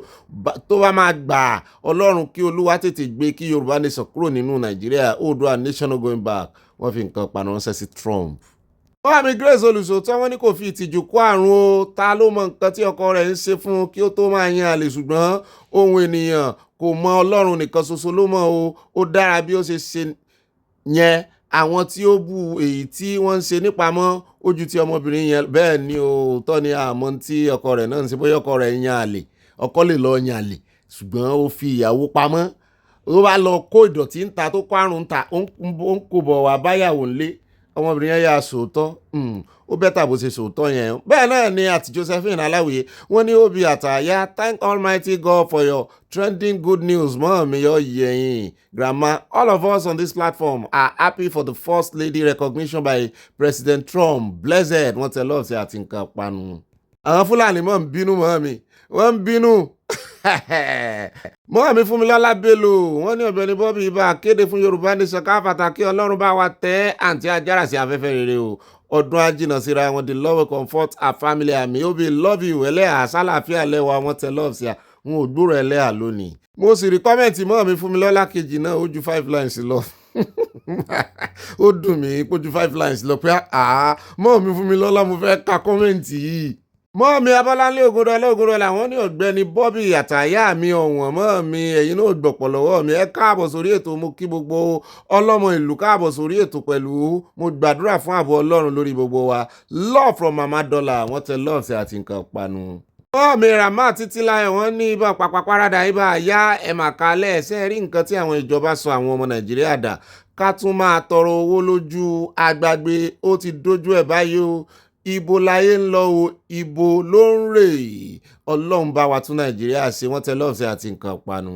wọ́n mi Olúfúnkẹ́ Fájimólú wọ́n ní tí Oríyọmí Bàbá Ṣítù bá jẹ́ gómìnà Ọ̀yọ́ èrò inú wọn ni láti gba sàríà láàyè Olúwo sọ pé I have left Islam for them bóyá Ọlọ́run fi ara hàn ni nípa Godfathers kí ìbùkún Ọlọ́run tó fún wa nígbà tí gómìnà bá gba owó allocation. mọ́mí mẹ́rin òdùnnú ìtẹ̀mí nìkan wọ́n ní Obi ìtẹ̀mí nìkan àtàyà mi tó ṣùọ́ mo kí yín ẹ kú iṣẹ́ ìlú mo kí gbogbo alágbélé aláyọ̀yà dúpẹ́ lọ́wọ́ Ọlọ́run àti Trump fún iṣẹ́ ìgbàlà lọ́wọ́ àwọn agbénipa yìí wọ́n tẹ love sí Yorùbá nation no going back kó máa lọ bí. ó rẹ káàbọ̀ padà ẹ wá nǹkan jókòó lé pápákọ̀ ẹ wá nǹkan panu tẹ́mọ̀ sọ̀rọ̀ àjíjẹ ẹ wá nǹkan olómi tẹ́mọ̀ fi tì sàn ìbá somi ìbá ṣe fruit natural mo fẹ́ kẹ́ ẹ jókòó comfortably kí n wá mọ̀ gbìn wọ inú àkójọpọ̀ ròyìn lọ báyìí báwà bọ́ bá dilẹ̀ bó bá dénú yín ẹ bá fi ránṣẹ́ sáwọn olólùfẹ́ yín 5 lines ní kò gbọ́dọ̀ jù bẹ́ẹ̀ lọ bẹ́ẹ̀ bá ń kọ kọ́mẹ́ǹtì alákọ̀ọ́kọ́ nínú ìròyìn àkójọpọ̀ wa lónìí orí ọ̀rọ̀ ti electronic transmission of result of electoral bill of 2022 as repealed wọ́n ṣàkọ gbogbo bíìlì ilẹ̀ orí ẹ̀ láti bẹ̀rẹ̀ ẹ jẹ́ àkọ́kọ́ bẹ̀rẹ̀ lọ́dọ̀ Ezekwesili ìyá Ìgbò yẹn níbi tó ti ń sọ wípé ẹ má fi iná ṣeré o ẹ má fi iná ṣeré ó ń kìlọ̀ fún àwọn senate pé half truth lélẹ́yẹ ẹ̀ lè tàn wá jẹ ẹ̀ ń parọ́ ni ìròyìn tìjà ẹ̀ bá ń tẹ̀sí ilẹ̀ àgbàrá bá aládé ká lọ sọ́dọ̀ Adaramodu. The Senate retained the INEC 2022 Act Section 60, subsection 5, which actually became infamous for the loophole that it provided for the INEC to not accord Nigerians the basis to trust it anymore. You know why? Because the then chairman of INEC kept telling especially the young people of this country that he was assuring them that they would exercise the effectiveness of using online transmission into the INEC results viewing portal. Now, when they failed to do that, it became a basis for doubting what happened at polling units in the country. It became the basis on which the judicial pronouncements were made that actually the law does not mandate INEC to upload results at every polling unit. Once that was established as the basis for the lack of transparency and the opacity and the many shenanigans that we saw with polling results, there was nothing that anyone could say further. So the opportunity for reform of the INEC Act was embraced by citizens and, in fact, some of the lawmakers as one that must not be missed. And so that every ambiguity, every loophole, every opportunity for discretion on the part of the institution, on a matter that is at the heart of the transparency, the integrity, the credibility, and therefore the legitimacy of our democracy must be taken. Now, if that then went before the Senate, and the Senate decided to do a sort of let sleeping dog lie, when indeed that was not the intention, the citizens have every reason to be as outraged as they currently are. That's it, Dr. Abati. Ó dáa náà lẹ́tí bọ́lẹ́nu ìyá yìí ó mọ̀mọ́ ìmọ̀ fa orí wọn ni wọ́n máa ń gẹrun bí ọkùnrin ni wọ́n fẹ́ẹ́ jọ ìkànnù wa gan. Ó dá ẹja tẹ̀síwájú ẹja wa lọ pápápá sí ọ̀dọ̀ Adáramódù ará Èkìtì. Ó wá ń jọ bẹ́ẹ̀ ni pé àṣírí ti tú lórí ọ̀rọ̀ electronic transmission of results fún ìdìbò tí wọ́n fẹ̀sùn kan ilé ìgbìmọ̀ aṣòfin pé wọ́n ti yọ kúrò nínú bíìlì o. Wọ́n ní ẹ̀rín kan nínú wọn ló tiẹ̀ ń pa mí. Ẹ̀yin ọmọ Èkìtì ẹ jẹ́ bá bàbá Adáramódù sọ̀rọ̀. Ẹ̀yin tó ti ń gbọ́ torí kan mọ́ báyìí lójú jẹ́ o. Mo mọ̀ pé kìtì kàwé wọn tún kàwé lásán wọ́n tún lajú wọ́n wá expose ẹ wá gbọ́ ohun tí Adáramódù yín sọ lẹ́nu ẹjọ́ náà Èkìtì tìbo ni ti bàbá yìí náà wọ́n bí ń question tẹ́ ẹ bá rí pọ́n ṣe ń parí dárídà wọ́n mọ̀ wá gbádá wá ẹjẹ́ àjọgbọ́ bó ṣe lọ wọ́n kọ́kọ́ halẹ̀ ṣùgbọ́n aroma beginning náà ní wọ́n ní aroma ending. Without much ado, the electoral bill that we are on, we have not even yet ended because we are still going to have conference meetings between the two chambers, the green chamber and the red chamber, and that is where final decision will be taken on all the clauses in the electoral bill. So, besides that, in the Senate, and I don't want us to go to this verbosity and the issue of these lexicographical acrobats of transmit. When you look at transmit means to send. When you look at transfer means to take from one place to the other, which is the same thing as to send. That is one. So meaning that both, there's no conjunctions that are negative and antithetical to each other in the 2 minutes. And yes, we heard and we have heard variously and together at the Senate that yes, we are not going to reject the electronic collation. I will still come back to that transfer and the transmit of election results. And we said that the only problem, when you are making law, you have to look at the ecosystem. For example, I just want to take just an example. Between Abuja and Lokoja, when you get to a point after Abaji, the network will not be okay anymore until you get very close to Kotokafe. Some people are talking about, oh, retime. I said, retime is now.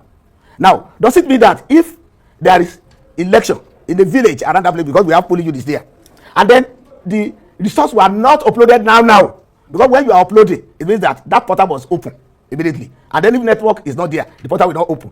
Unlike sending WhatsApp messages or text messages, whereby when you send your message, when the other phone is on, then you get your message.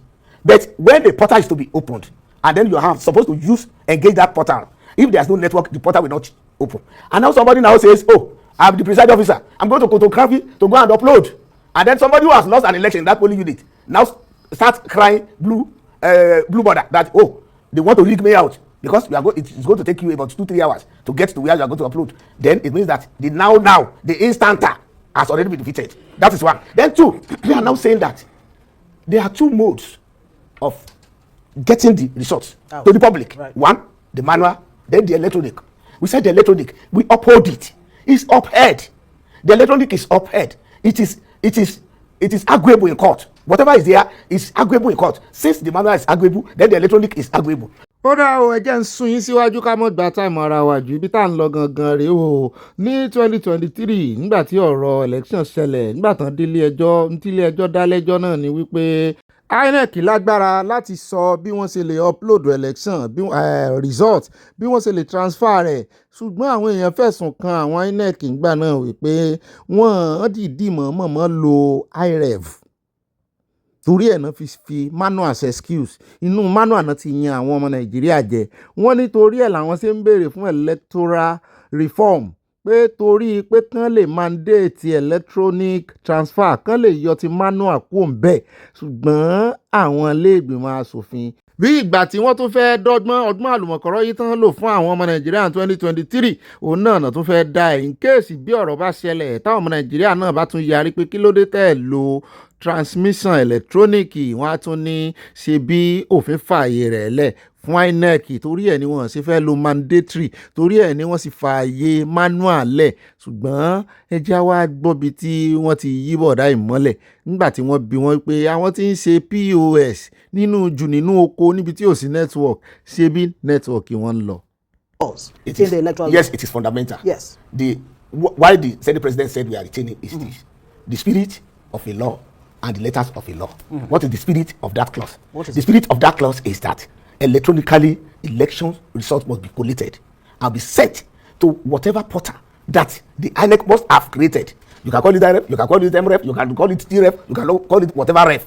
That because the stakeholders, the critical stakeholders, will still be meeting with INEC before an election, which INEC is going to now spell it out that this is the portal that we have opened for this purpose. For the purpose of election, this is the portal. For the purpose of checking your candidates, this is the portal. For the purpose of checking the conduct, this is the portal. Then, that is internal matter between INEC and then those people that are contesting, the parties that are feeding candidates. Now, outside that, like I said, the spirit is that electronically these election results will be collated and transmitted, either transmitted or transferred or taken or pushed or shoved to a portal whereby everybody will see it. Mandatory is the underlying word, no, not electronic. When the law is made, my sister, yes. Let me tell you something. When the law is made, okay, for example, in Nigeria, you know you cannot kill. Is it written in our law books that mandatorily you must not kill? It is there, you should not kill. They will not say mandatorily. So when something is in the law book, then it means that it prohibits or it encourages. So you cannot, when there is a law, you must not do banditry. Okay, for example, the law of terrorism and banditry. Mr. Adamodu, do they say it there? Mandatorily, you must not terrorize. Mr. Adamodu, does the Senate understand that this was to restore public confidence in transparency and accountability of election results? We don't have to go to verbosity because... No, it's not about verbosity. Mr. Adamodu, let me ask you a question because we have no time. Very quickly. Very quickly. Can be built, my sister. It can be built, but we did not see that in 2023. You had the opportunity to do that now. My sister, by the time we are coming out with the clean sheets of the bill, Nigerians will know that yes, the National Assembly has done enough job in order to make sure that elections, that Nigerians have confidence in them. But the thing is this: look, we are shying away. We are looking outside even other good things that electoral bill is even bringing, in order to make sure that our leadership recruitment that is serious is somehow sieved, and then we can have good leaders. We have just blocked our eyes against that one. And let me tell you something: 1 million loss does not make a good society. It is those people that it's a political will to enforce. So definitely the window that is provided that this thing should be electronically collated is already in the law. So once something is in the law, the use of putting mandatory there, anything that is in the law, you should not go to that place. They will not tell you must not mandatorily go to that place. So why are we bothered about that adverb of mandatory? Are you aware that every village in Nigeria actually uses POS? That every village in Nigeria uses POS. I'm not a financial guru. But how? I don't know because I don't visit every village. Are you saying there's no POS in your village? I don't live in a village. I live in the local government headquarters. But you do visit your village. My town and village local government headquarters is 1976. So your townhouse is there POS operators? My town in Elawe Ekiti. Yes. Sure now. So why won't you transmit? No, we are not. Are we debating about? Are we debating about? No, because the excuse giving. I told you the other time when the example that I made. I said that when you are talking of real time means instanta, and then if you say instanta, it means that when you are there, I must see that you do it. And that if between Abuja and Lokoja, there are some places which you know. Because I don't know. You always go on the flight. I go on road. At your executive session yesterday. At our executive session. Are you there? Senators have been speaking on it. Senators have been speaking on it, so it's not hidden. But I'm a senator. Yes. I'm a senator. A senator can speak one version and I will see the correct version. Are you guaranteeing? Hold on. Are you guaranteeing that what you will come out with eventually will be a reflection of what Nigerians want as far as the election is concerned. I'm guaranteeing, and we are guaranteeing that what will come out at the end of the day is what we usher in a very credible and very feasible, and then.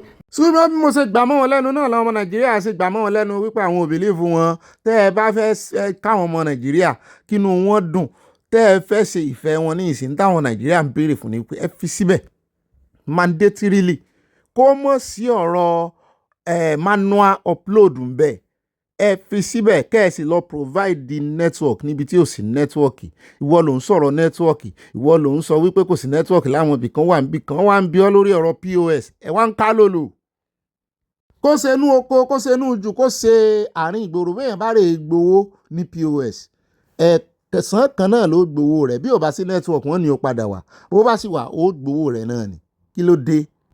ó náà lẹ ti gbọ́ lẹ́nu wọn yẹn náà wá wò kwẹ́sàn ẹyọ kan ṣoṣo ó náà fi knock wọn out nígbà téèyàn bá ń ja ẹ̀sẹ̀ ni tó ti ń ja round 1 round 2 round 3 tó ti ń win ìbọ̀ nígbà tó di round 7 téèyàn igbáke tí opponent ẹ̀ jù lẹ́sẹ̀ lẹ́nu tó fún ní upper court bí oníròyìn Arise TV ṣe fún àbádára mọ́dún ní upper court lẹ́nu lórí ọ̀rọ̀ POS ibo náà POS ti ń rí server ibo náà ti ń rí network ṣùgbọ́n àwọn tó mòye lára wọn ó ní ọ̀gá we have online transmission on the readers only I have handled it before you can upload it anywhere with or without network once you get to where you have a good service it will upload automatically so stop this criminality ẹ̀ẹ́dìkejì náà sọ ó ní this man here is ignorant of functionalities of beavers tán lò tán kọ̀ tán lò ní 2023 only the beavers has offline upload so the presiding officer can upload electronically right there at the polling unit and it will hit the IREV once there is network and the uploaded result cannot be recalled or edited bí wọ́n lè upload yẹn offline ó kàn dàbí kéèyàn mọ́ ní data lórí fóònù ẹ̀ kó wá fẹ́ sẹ́ndì nǹkan sí WhatsApp ti WhatsApp èèyàn tẹ̀ lè delete ẹ̀ kó wá fẹ́ sẹ́ndì nǹkan sí WhatsApp wípé kódà kọ́ ọmọ tì ní yọ́mọ yí róbóróbó báyìí ni ó bá ti débi tí network wà fúnra ara rẹ̀ automatically ní ó sẹ́ndì ara rẹ̀ pé bó sì rí gangan nìyẹn ní ọ̀dà kò yé wọn ni ẹ̀yin ará Èkìtì ẹ pè wọ́n sínú yàrá ìkọ̀kọ̀ ẹ bọ́n sọ̀rọ̀ o pé kọ́mọ́ báyìí lójú jẹ́ o Èkìtì kàwé ẹjá kó ń bẹ́ẹ̀ já wá dé ọ̀dọ̀ arábìnrin tó ń tú àṣírí àwọn ọmọ Nàìjíríà tí wọ́n ń dọ́gbọ́n tó ń fi ìjẹ́ pè lọ sí Russia bí ìgbà téèyàn bá fẹ́ fi ìjẹ́ pa ẹja lẹ́nu kọ̀ ó ní ká pariwo lé àwọn ọmọ yìí lórí o ọ̀pọ̀lọpọ̀ àwọn ọmọ Nàìjíríà náà ti subscribe sí àwọn tó ń fún wọn níṣẹ́ ẹ̀sọ́nu tó ń ṣèlérí iṣẹ́ fún wọn wọ́n ní kò sí tó jọ ìní ò tí ẹ mọ̀ wípé Russia náà lè tọwọ́ bọrú nǹkan burúkú báyìí mo wá ń wò pé ṣé bọ́n náà ń ṣe alátìlẹyìn fún Burkina Faso Traoré Ọlọ́run ló mọ iye àwọn ọmọ ogun àwọn ọmọ orílẹ̀-èdè Traoré tí ó ti taari sọ́dọ̀ wọn sẹ́mọ̀ àwọn ọwọ́ wọn ti ẹ̀jọ́ wọ́wọ́ torí militarily Russia náà gbẹ́kẹ̀lé ẹjẹ́ á gbọ́ bí arábìnrin ṣe tú àṣírí bọ́n ọmọ Nàìjíríà ṣe lọ ń kú lójú ogun àwọn tí ò tán sí ogun rí. Very pertinent, and especially as it's happening now, what convinced me, just like you asked, that this issue was not foreign is like Nigerians are being pulled into it.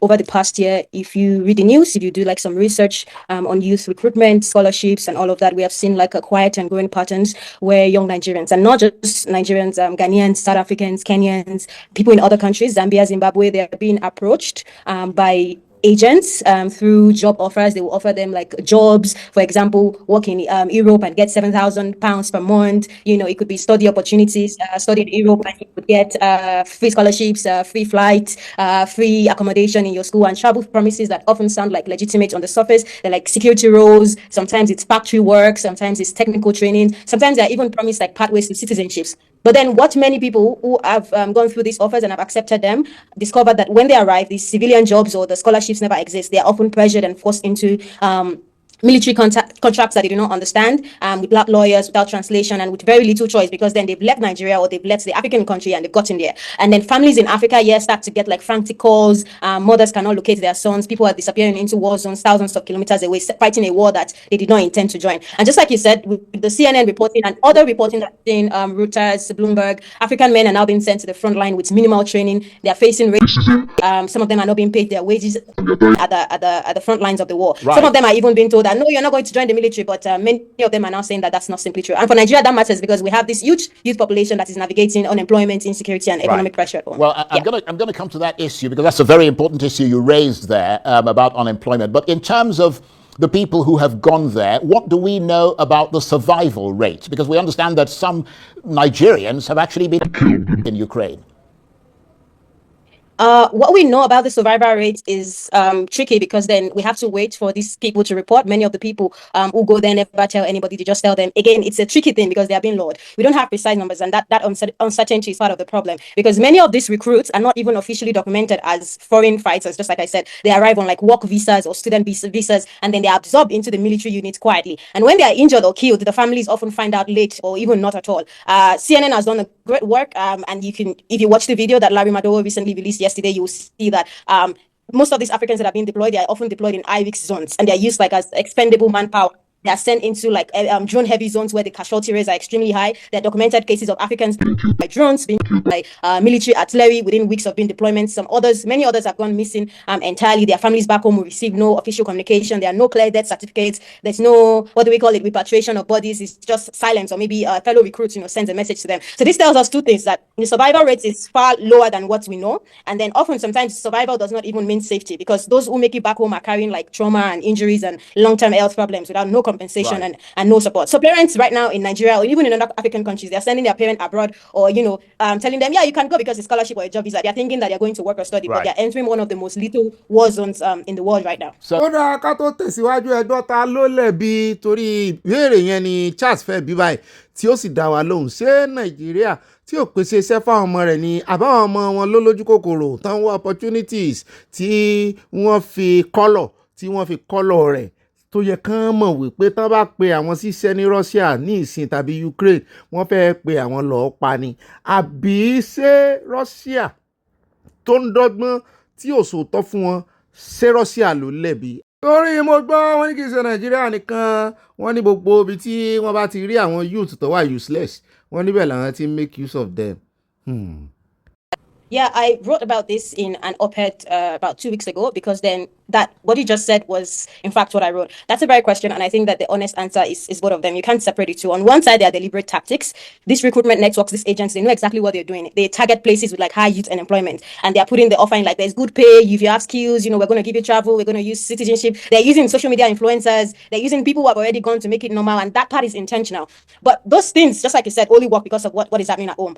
Young Nigerians are working, they're going to school, and that education is not translating into work. Their efforts to go to work every day is not translating into stability. So people are now taking risks that they would not even otherwise consider. Fighting in a foreign war, even for Nigerians, with the largest youth population on the continent, should be unthinkable. The fact that some young Nigerians now see it as option, tell us something painful about desperation. That our dignity is not available at home, so we're now being seen as useful, being paid, being able to send money home, even if the cost is extreme. And that's not a failure on the part of the youth; it's a systems failure. And at the same time, we should be careful not to frame this as young Nigerians choosing war. Many of them did not choose it. Many of them were misled. So it's both ways. It's about recruitment tactics. It's also about when a country does not offer enough pathways for its young people to feel economically visible, valued, and safe. So if we want the problem to stop, we have to do two things. First, call out the tactics, and then at home, we have to rebuild trust by ó sì kú páàtì kan o ṣùgbọ́n pẹ̀lú ìdáhùn tó fi dáhùn yẹn gbọ́ ṣé Nàìjíríà lágbára ṣé wọ́n lẹ́nu láti pe Russia sí àkíyèsí wípé kí ló dé tẹ́ ń fi ẹ̀tàn mú àwọn ọmọ wa lọ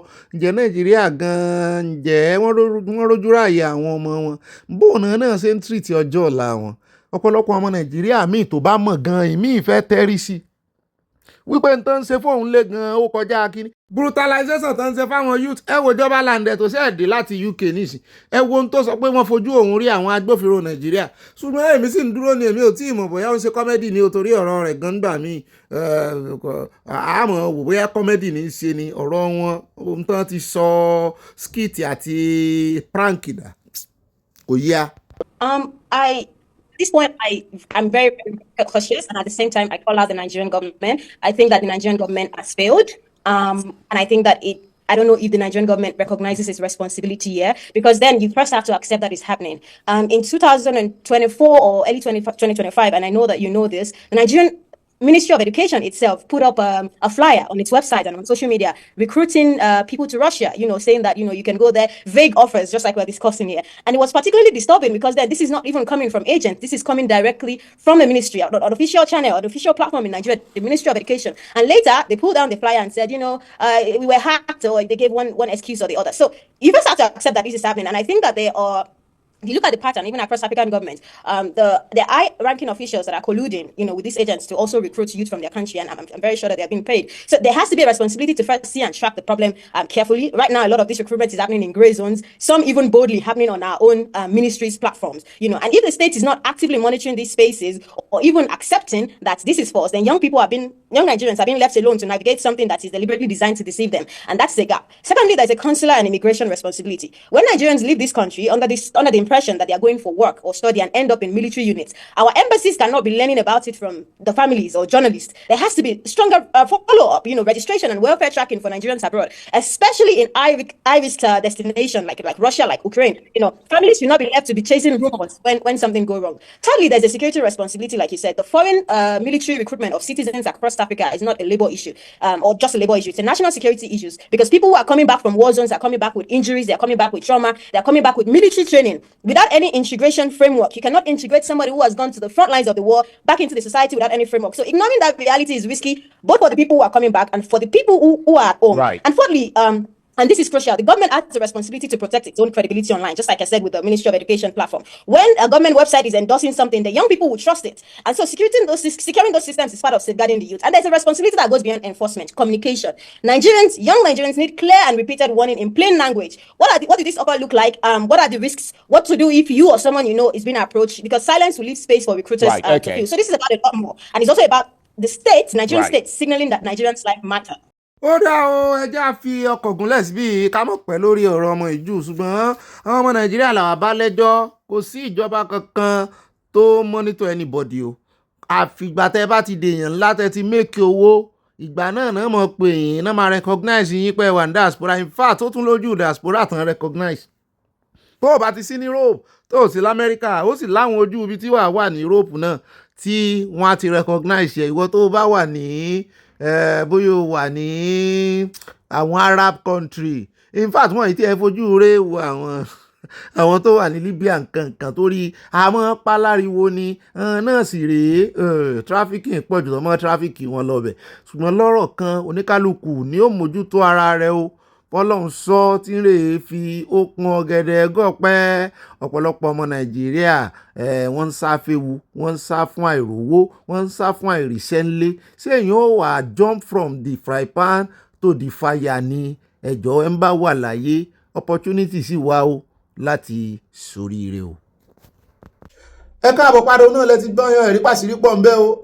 àyà wa ní irú ọmọ tán mú lánàá yẹn tán bá aṣọ ológun lọ́rùn rẹ̀ pé kò ní ìdí kan sí nǹkan kan fún kán tì sọ́dọ̀ wọn lọ́hùn mo ní iṣẹ́ àti ìjà ti Nàìjíríà tán kán kaṣọ ogun fún kán fún tírénì bí ọ̀sẹ̀ mélòó kan kán ní oore Sambisa ebó ni ó fẹ́ dológun àpàpàǹdodo. ẹjá kò ń bẹ ẹjá tẹ̀síwájú ẹjá wá dọ́dọ̀ Bọ̀dà Báyọ̀ Ojúlárí tán confess sísìn lélẹ̀ bí ìgbà téèyàn jẹ ìpò ọ̀bọ̀. wọ́n ní Bọ̀dà Báyọ̀ sọ wípé we were running at a monumental loss. NNPCC Ojulari reveals rot in refinery operation. wọ́n yin Dangote, wọ́n ní Dangote God bless you. wọ́n wá pé mo ní àyà já kọ́kọ́ tún àkórí yẹn kọ. mo ní tó yẹ kí àkórí jẹ́ ni pé àpàníwá amọ̀ọ́mọ̀ wéṣì owó ilé ìfọpọ̀ NNPC ni àpàníwá kan tuntun kọ lẹ́ẹ̀kejì. àpàníwá amọ̀ọ́mọ̀ wéṣì owó ilé epo NNPC táàrù pé yóò ṣiṣẹ́ ní àpàníwá mo láàkórí tó yẹ kí Bọ̀dà Báyọ̀ kọ nìyẹn sódà bẹ́yẹn. NNPC náà sì ti ń wá 210 trillion tán tí rí o lẹ́yìn wá jáde síta lè rán sọ pé mọ̀ọ́mọ̀ kálẹ̀ tí mọ̀ọ́mọ̀ ní ilé ìgbìmọ̀ asòfin pè wọ́n títí wọ́n invite wọn yóò fẹ́ẹ̀ tẹ́ ẹ̀mẹ́jọ tí ò bá jù bẹ́ẹ̀ lọ ẹni mọ̀ exaggerate ó dà wọ́n sá pè wọ́n sọ dáhùn. ẹsẹ̀ wa realize after how many months about how many years 30 tán ti fi yín so lórí táwọn ọmọ Nàìjíríà ti mọ̀ tipẹ́tipẹ́ pé NNPC yóò lè ṣiṣẹ́ mọ́. ẹ wá dé ẹni yóò ṣiṣẹ́ mọ́ wọ́n gbà náà pé ẹ má worry. ẹ wá jáde ní ìṣẹ́ wá ní you are running at a monumental course. ibo lẹ fi reasoning yín sí? ẹ jẹ́ àgbọ̀ wọn sì sọ. So if you notice my response when we came in, the refineries was a hot cake. Based on what you said, Nigerians were angry, a lot of money has been spent, expectations were very high. So we're under extreme pressure. And to be honest, I didn't understand much of refinery myself. For those who know, my background is upstream. So I was on a vertical learning curve, personally. Some of my colleagues we try to tap into the knowledge of people who know and all of that. But again, you are accountable. So you have to learn very, very fast. Otherwise, there's no escape and all of that. So we've been learning. But the first thing that was very clear, and I would like all of us to note, is that my leadership team, within a very short time, wanted to understand what was happening in the refinery. And I want to say that very clearly. The first thing that became clear is that we were running at a monumental loss to Nigeria. We were just wasting money. I can say that confidently now. So the first decision I had to make was to stop the rot by ensuring that we stop. And first of all, calibrate quickly, rebase, to see what do we do. You wonder how we're losing money. We were pumping a cargo every month into the refineries. The utilization of those cargoes was maybe like 50%, right? That cargo is valued worth a lot. We're spending a lot of money in the operations, a lot of money on the contractors. But if you then look at the net, we're just leaking away a lot of value. And there was no clarity on what is the plan to turn that loss into positive, right? Sometimes you make a loss, maybe when you're making your investment, but you have a line of sight to when you're going to recover, right? And then you can go and sleep. But that line of sight wasn't clear.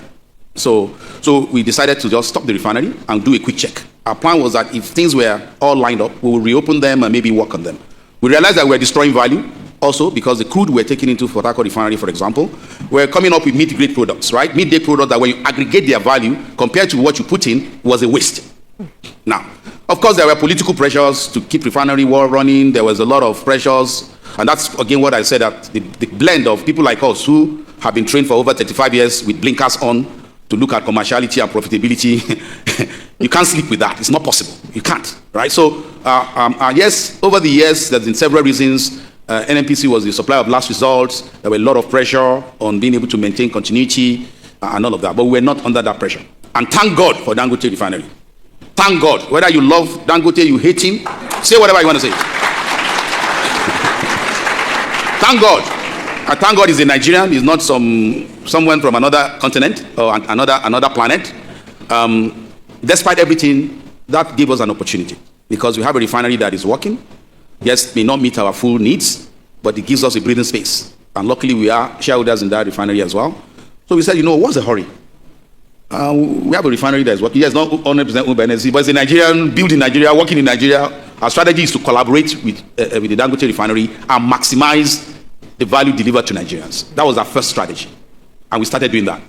Had a meeting with Alhaji Dangote, explained our situations, and we agreed on a pathway towards deeper collaboration while still maintaining our role as NNPC, being the supplier of last resorts. Dangote is not the supplier of last resort by PI. So our responsibility is whatever we do, we have to ensure that there is a healthy competition as well.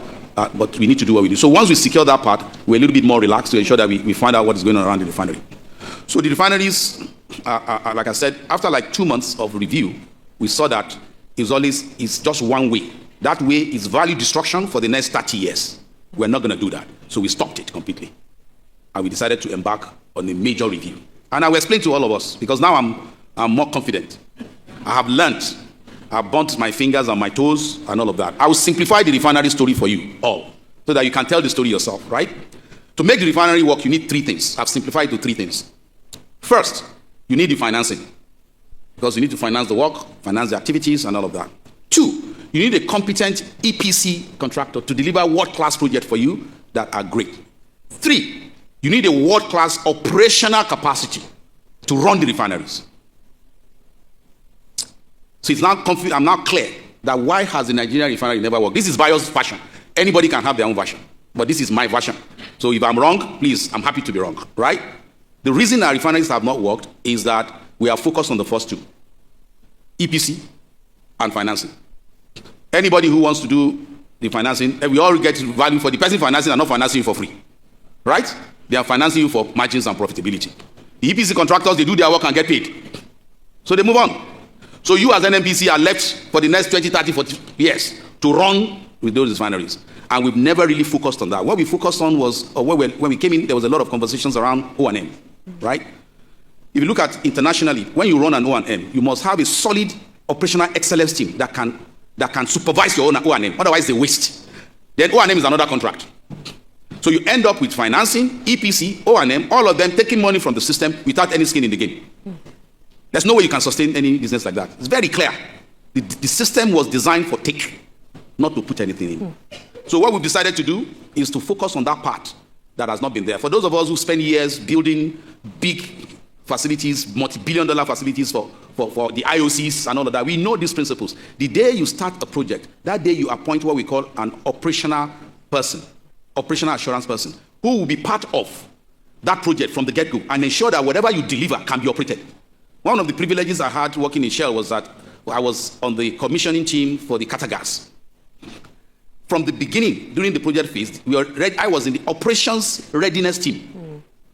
And far ahead of when the gas plant was to be constructed, I was there twice. We went to audit operational readiness for things that was about to be constructed. The second audit was when they were about 90% completed in the construction. So that you know, and all the things we pointed out was why operability will be a challenge, so that they can fix them. And then you put in the capability, the training, the resources to be able to operate. Remember, for most mega projects, you spend maybe 2-3 years thinking about the project, framing it, if you're very efficient. You spend maybe 3 to 5 years constructing it.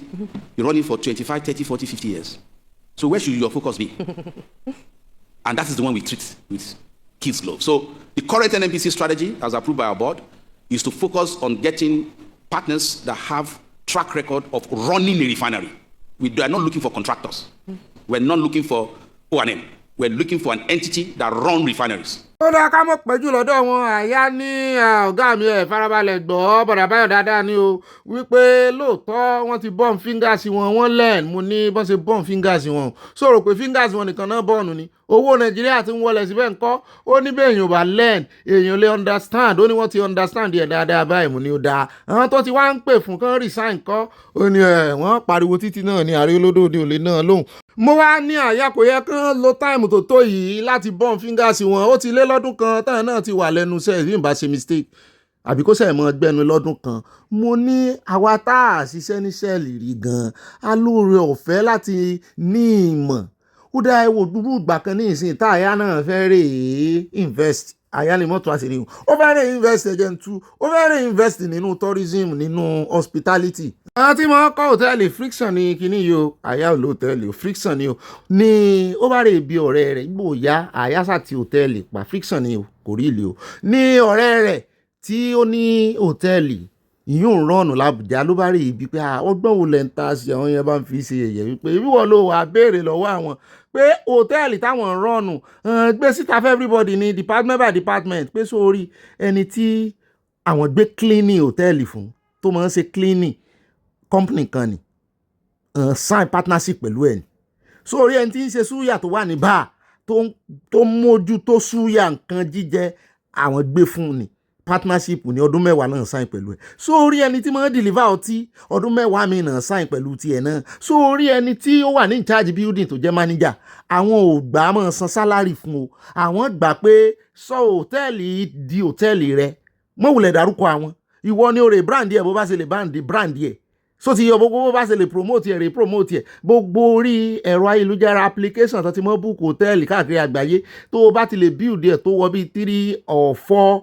star hotel lọ fi síbẹ̀ mọ́ dárúkọ àwọn sí tiwa ni wípé ẹ mọ́ make owó iye báyìí lèmi fẹ́ mọ́ gbà kì í ṣèwọ ló san sálárì ẹni tí ń gbé ẹran wá tán fi ń ṣe súyà tàbí tán fi ń ṣe pepper soup ìwọ kọ́ ló san sálárì ẹni tí ń gbọ́ tiwa ìwọ kọ́ ló san sálárì ẹni tí ń clean ìwọ kọ́ ló san sálárì ẹni tí ó ń mójútó building yẹn tàbí lọ́ọ̀yà tán gbà síbẹ̀ fún property ìwọ kọ́ ló san wọ́n mọ̀ rọ́ọ̀nù ẹ̀ bíi pé àwọn làwọn ní company yẹn ni ẹni tó ń ta súyà òun rọ́ọ̀nù ẹ̀ ó ní independent láti ta súyà ẹ̀ láti ṣe ibi tó ti ń ta nínú hòtẹ́ẹ̀lì yẹn tó taste tó tẹ̀ jẹ́ pé ìwọ ló fún wọn taste bí ìgbà téèyàn franchise ó wá franchise department kọ̀ọ̀kan fóníkálukú competition wá wà ó wá jẹ́ healthy competition ọlọ́tí ń wá bí ó ṣe ta bí ó ṣe máa múnú kọ́sítọ́mà dùn, olóúnjẹ oníṣúyà onípẹpẹ súùpù náà wá bí ó ṣe mú ìwúrí bá tí kọ́sítọ́mà ó mọ tínú wọn mọ dùn tán mọ fún ní rìvíù gidi. Bẹ́ẹ̀ náà ni mánéjà gbogbogbò náà ó ń gara ń gbòòrò pé òun lò ń lòtẹ́ẹ̀lì, òun náà ò fẹ́ kó bàjẹ́, tí ẹni pé kó sátìmọ̀ wọlé. Mo ní tó yẹ kí bọ̀dà Báyọ̀ sínú.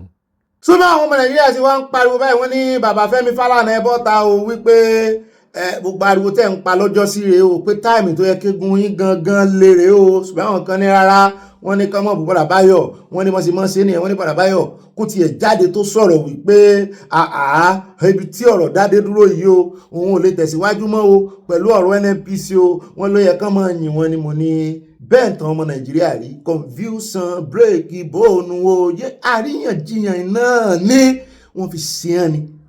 mi ò ní bọ́n dá sí ìròyìn làwọn aka ẹjẹ́ àtẹ̀síwájú o. nínú ìròyìn táwọn mẹ́nubà ní ìsìn ẹjẹ́ wá lọ sórí ọ̀rọ̀ ti Kwara.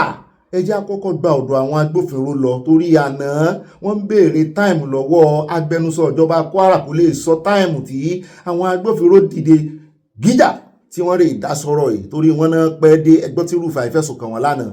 Ẹjẹ́ wá gbọ́ lẹ́nu iléeṣẹ́ ọlọ́pàá directly bá a bá padà dé ká tún wá padà sígboro ní ibi tíṣẹ̀lẹ̀ ti ṣẹlẹ̀. Àwọn tí ọ̀rọ̀ ìṣojú wọn gangan náà fẹ́ sọ̀rọ̀ ó jẹ́ méjì, ẹ̀kọ́ bá ń tẹ̀tà àwọn ọlọ́pàá sí. When this incident happened, the police was informed accordingly. The Kwara State Police Command was informed accordingly, and the Commissioner of Police, CP Adikimi Ojo, PSM and IPS, deployed for immediate deployment to that community. Now, this community is about 2 hours from the local government area, which is Kayama local government area.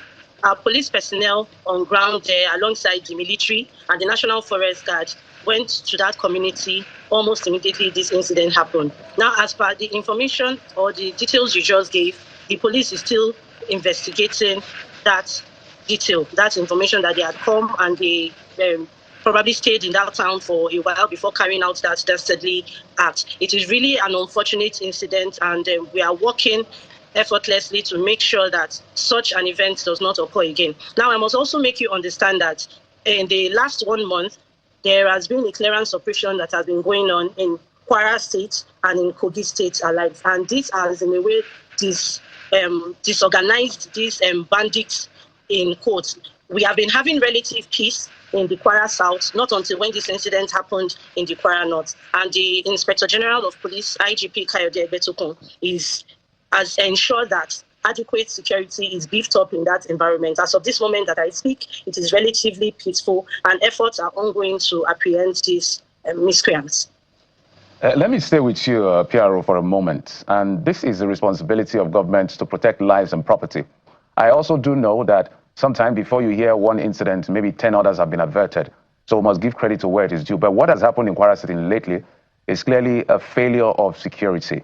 Remember the incident that happened with the shooting in the church and the abduction of persons that were later released. And then this is perhaps one of the worst massacres in the history of the state in recent time. So what exactly are the conversations the security agencies are having with themselves, beginning with the police, to ensure that, because you could say, oh, they responded, whether it's 75 or 160, depending on what, people were killed in cold blood, and there was no intervention. So that in itself is failure. Well, the security agencies here in the States, which comprises of the Nigerian Police Force, the military, and most importantly, the Director of State Security Service. On 4th of February, there was an on-the-spot assessment that was conducted by the security bosses alongside His Excellency, the Executive Governor of Kwara State, Malam Abdurrahman Abdurazak, CON, who went to that community, rural community, to conduct an on-the-spot assessment. I believe that top security measures and also decisions have been taken. We will just be up and doing, ensuring that such repetitions or such occurrence does not happen again. Now, this decision has also prompted the President of Nigeria, President Bola Ahmed Tinubu, who also had directed the... Story náà ni ó kù díẹ̀ ó fẹ́ convince mi torí mo kàn ń wojú rẹ̀ mò ń wètè rẹ̀ ṣé òyìnbó rẹ̀ ní sọ́lọ́pàá náà ló fine tó yìí bó bá mi sọ̀rọ̀ lójúkorojú yóò convince mi òun ó kàn máa sọ yes òótọ́ ni ṣùgbọ́n failure ni failure ń jẹ́ o bá a fẹ́ bá a kọ̀ failure ní failure ń jẹ́ ẹlẹ́yàní sóńtẹ́ tí mo fẹ́ fẹ́lẹ̀ ń rè ọlọ́pàá abẹ́ẹ̀gìsà failure ní failure jẹ́ ẹjẹ́ apàtìrẹ́tì ká pàtàwàdàtì ẹ wo gbogbo adúrú question tó ń bí kí ló wá mú yín kí lẹ̀ ń wò ibo lẹ wà ládùúrú gbogbo intelligence yín gbogbo aṣọ tẹ́ ẹ wọ̀ tójú yín gúnrégé yìí tó sì jẹ́ pẹ́yìn lẹ wà ní nkíà ètò ààbò kí lẹ ń wò ibo lẹ wà sóníkálùkù yín ti lọ sùn nígbà tó ń pa àwọn èèyàn ní ìgboro ayé kí lẹ excuse yín. túbọ̀ gbogbo wa náà la mọ̀ pé wọn ò ní fẹ́ dára wọn lẹ́bi lójú àráyé. ó dáa níbẹ̀ já wá dọ́dọ̀ ìkànnì àwọn ẹ́xpáàtì lórí ọ̀rọ̀ èyí nípa àtáàkì tó ṣẹlẹ̀ ní Kaima local government ó ní negligence àti inability ìjọba láti handle situation ní oníkánmọ́ kọ́lọ́ rẹ̀ ẹ bá ń tẹ̀ sí ilé agbára bá a bá tún rẹ́ lómi tó fẹ́ sọ lórí rẹ̀ àṣírí mi tó tún tú ẹ bá ń tẹ gbogbo ẹ̀ sí bàbá padà dé ká tẹ̀ wájú. As far as I'm concerned, what led to this carnage is negligence. We need to look at 3 to 4 things. Sorry. One, the geography. The geographical location where Wowo Okiyama is covered by a forest and to some extent a partial difficult terrain. That is one. Secondly, who are these guys that committed this offense? These guys that committed this offense are organized team of Lakurawa. They are not Boko Haram. In 2016, 2017, 2018, I have conducted a physical research in that area. And also in 2023 and 2025 and 2024. I was also around that location. And I have alerted the federal government and all the institutions concerned about the threats, the coordinated presence of the Lakurawa, the bandits, and other teaming criminals who poses a serious threat to Kwara State, especially that Kiyama local government, Borgu local government, by extension, Shanga down to Ingasti, as well as, to some extent, the link of that forest down to Kainji and Alawa communities or forest to some extent. Now, as far as I'm concerned, it is because of the government's inability to handle the situation as at when due that led to this carnage. I believe I must commend the security agencies for what they are doing and also commend the government under the leadership of President Bola Ahmed Tinubu for the efforts they are making here and there. I cannot condemn them in totality in saying that they are not doing anything. But actually, there is a serious negligence from the government.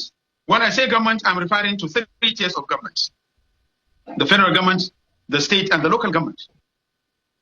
If I, Dr. Yahuza Jeso, who is a layman, not really a security personnel, but rather a security expert, can take the risk in moving around those locations, those geographical entities, and investigate and provide those informations, which I'm sure I have shared this information with every level of authority as far as the threat is concerned.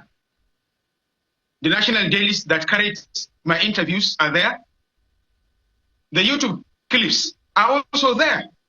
eléyìí lágbára o intelligence failure ẹ wá dúró èèyàn tán kó lọ ní Kẹ́bì tán sọ pé lẹ́ẹ̀kan wọn tó ṣiṣẹ́ burúkú yẹn àwọn ọmọ iléeṣẹ́ ológun retrieve intelligence failure ni eléyìí náà intelligence failure ni ó máa lágbára o. ṣùgbọ́n àyà ní ọ̀gá mi ẹni tó pe rẹ̀ ní layman yìí kí ni interest tiẹ̀ náà n tí ò mú kí àwọn agbófinró mọ̀ lọ káàkiri láti rè mọ́ ṣe irú iṣẹ́ tóun ṣe ìmú ní ebó ọmọ Nàìjíríà ni ó ní mi ò rí tó ń sàǹdì bí Haúsá wípé ọ̀rọ̀ rẹ̀ òun ò fẹ́ gbà mú ní fi ṣe personal review tiẹ̀ ó gbìyànjú ó sì gbé gbèsè ẹ já wá lọ wò ó bí wọ́n ṣe sin àwọn ará bíi. This is where we bury the mass burial we did because of resources. So here we bury 50, then the other one 27. So there are other graveyard. There are the one Christian they're using here. There's other one in the down there. There are 2. When I saw motorbike en masse coming, 3 people on army uniform, all of them with rifle, AK-47. They are passing. I was are these soldiers? Not until when I saw one with this wrapper that was wrapped on their head. I have to run and hide myself. In fact, they started chasing people, catching people, tied them by their back like this, putting them like in terms of layers. In fact, before 30 minutes, we just hear pa pa pa pa pa pa pa pa. Their heads. My son is abducted. My friend has, and my family about 12 were killed. Yeah. 12 were killed in my family. So all in all, what we buried now, from yesterday to today, we buried about 178 now, and we are still searching for more. ṣé ẹ gbọ́ nínú fámìlì rẹ̀ èèyàn 12 ni wọ́n pa. A gbọ́ wípé gómìnà wọn ti lọ Àbújá, ṣùgbọ́n kí ni lílọ Àbújá wọn fẹ́ dà? Tó ń pààyàn bí ẹran, èèyàn gbọ́dọ̀ pa màálù 178 ní ojúmọ́ kan gan. Ibo lẹ̀jẹ̀ rẹ̀ fẹ́ lọ? Irú pátì wo ni? Pátì wo náà ti parú màálù yẹn rí? À ń bèlè èèyàn. Ẹ wà mọ́ rìn kiri bí ìgbóná, ẹ mọ̀ sòyìnbó ranù kiri. Ẹ mọ̀ ṣe bí innocent. Ẹ mọ̀ sọ̀rọ̀ bí ìgbà tí ẹ mọ̀ nǹkan kan. In the my local government of Kwara State, and also to thank him for the prompt action taken by the President by establishing Operation Savannah Shield. That will go a long way in deterring and bringing calm to the region in Kwara State. The President has directed the armed forces to move in and to clean out the place and make sure peace and calm is restored. Okay, so with your meeting with Mr. President, what hope do you have to give back to your people when you return? Well, after meeting the President, I'm confident because as I speak to you, the first commander for Operation Savannah Shield has reported in Kwara State, Iroyin, today. And is hitting the ground running, and we rely on the military to do what they do best. Ó náà lẹ ti gbọ́ lẹ́nu wọn yẹn o, bẹ́ẹ̀ náà la tún gbọ́ tó ń sọ wípé ta lẹ gbàgbọ́. Ẹ̀yin tẹ́ gbàgbọ́, lèmi náà gbàgbọ́.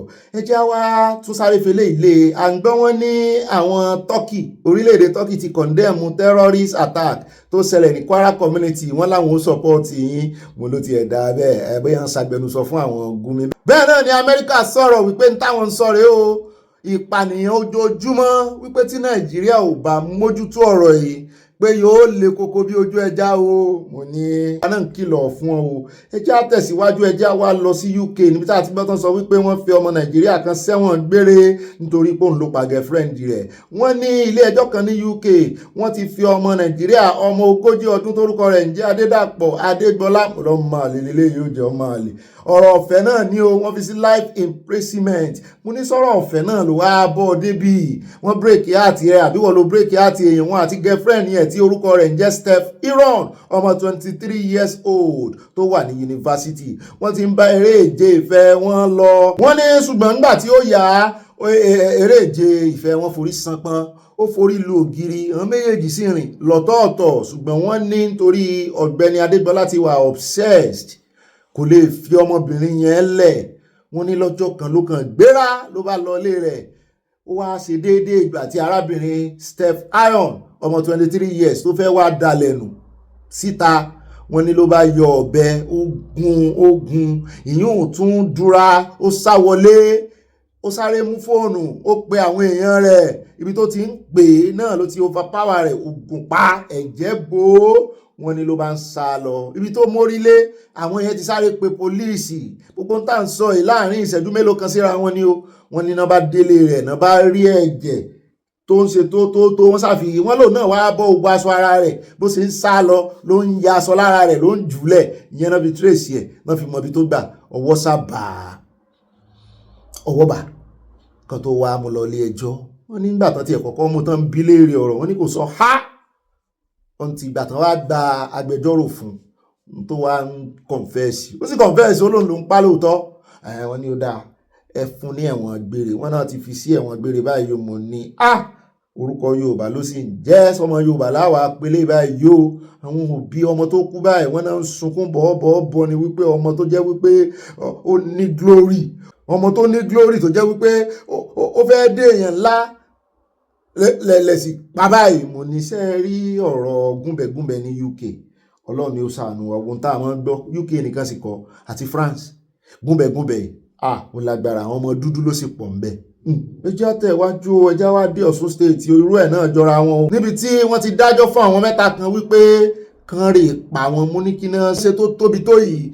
Wọ́n ní Ọ̀ṣun state high court tí wọ́n fìdí kalẹ̀ sí ìlú Ìwó jurisdiction mi nù ni wọ́n ti sentence àwọn mẹ́ta kan sí ẹjọ́ kú pé kán sì fi okùn sí wọn lọ́rùn ní o, ikú tán máa fi pa wọ́n nìyẹn nítorí pé wọ́n ká ẹ̀yà ara arábìnrin kan ọmọ 52 years wọ́n ká ẹ̀yà ara rẹ̀ mọ́ àwọn mẹ́tẹ̀ẹ̀ta lọ́wọ́.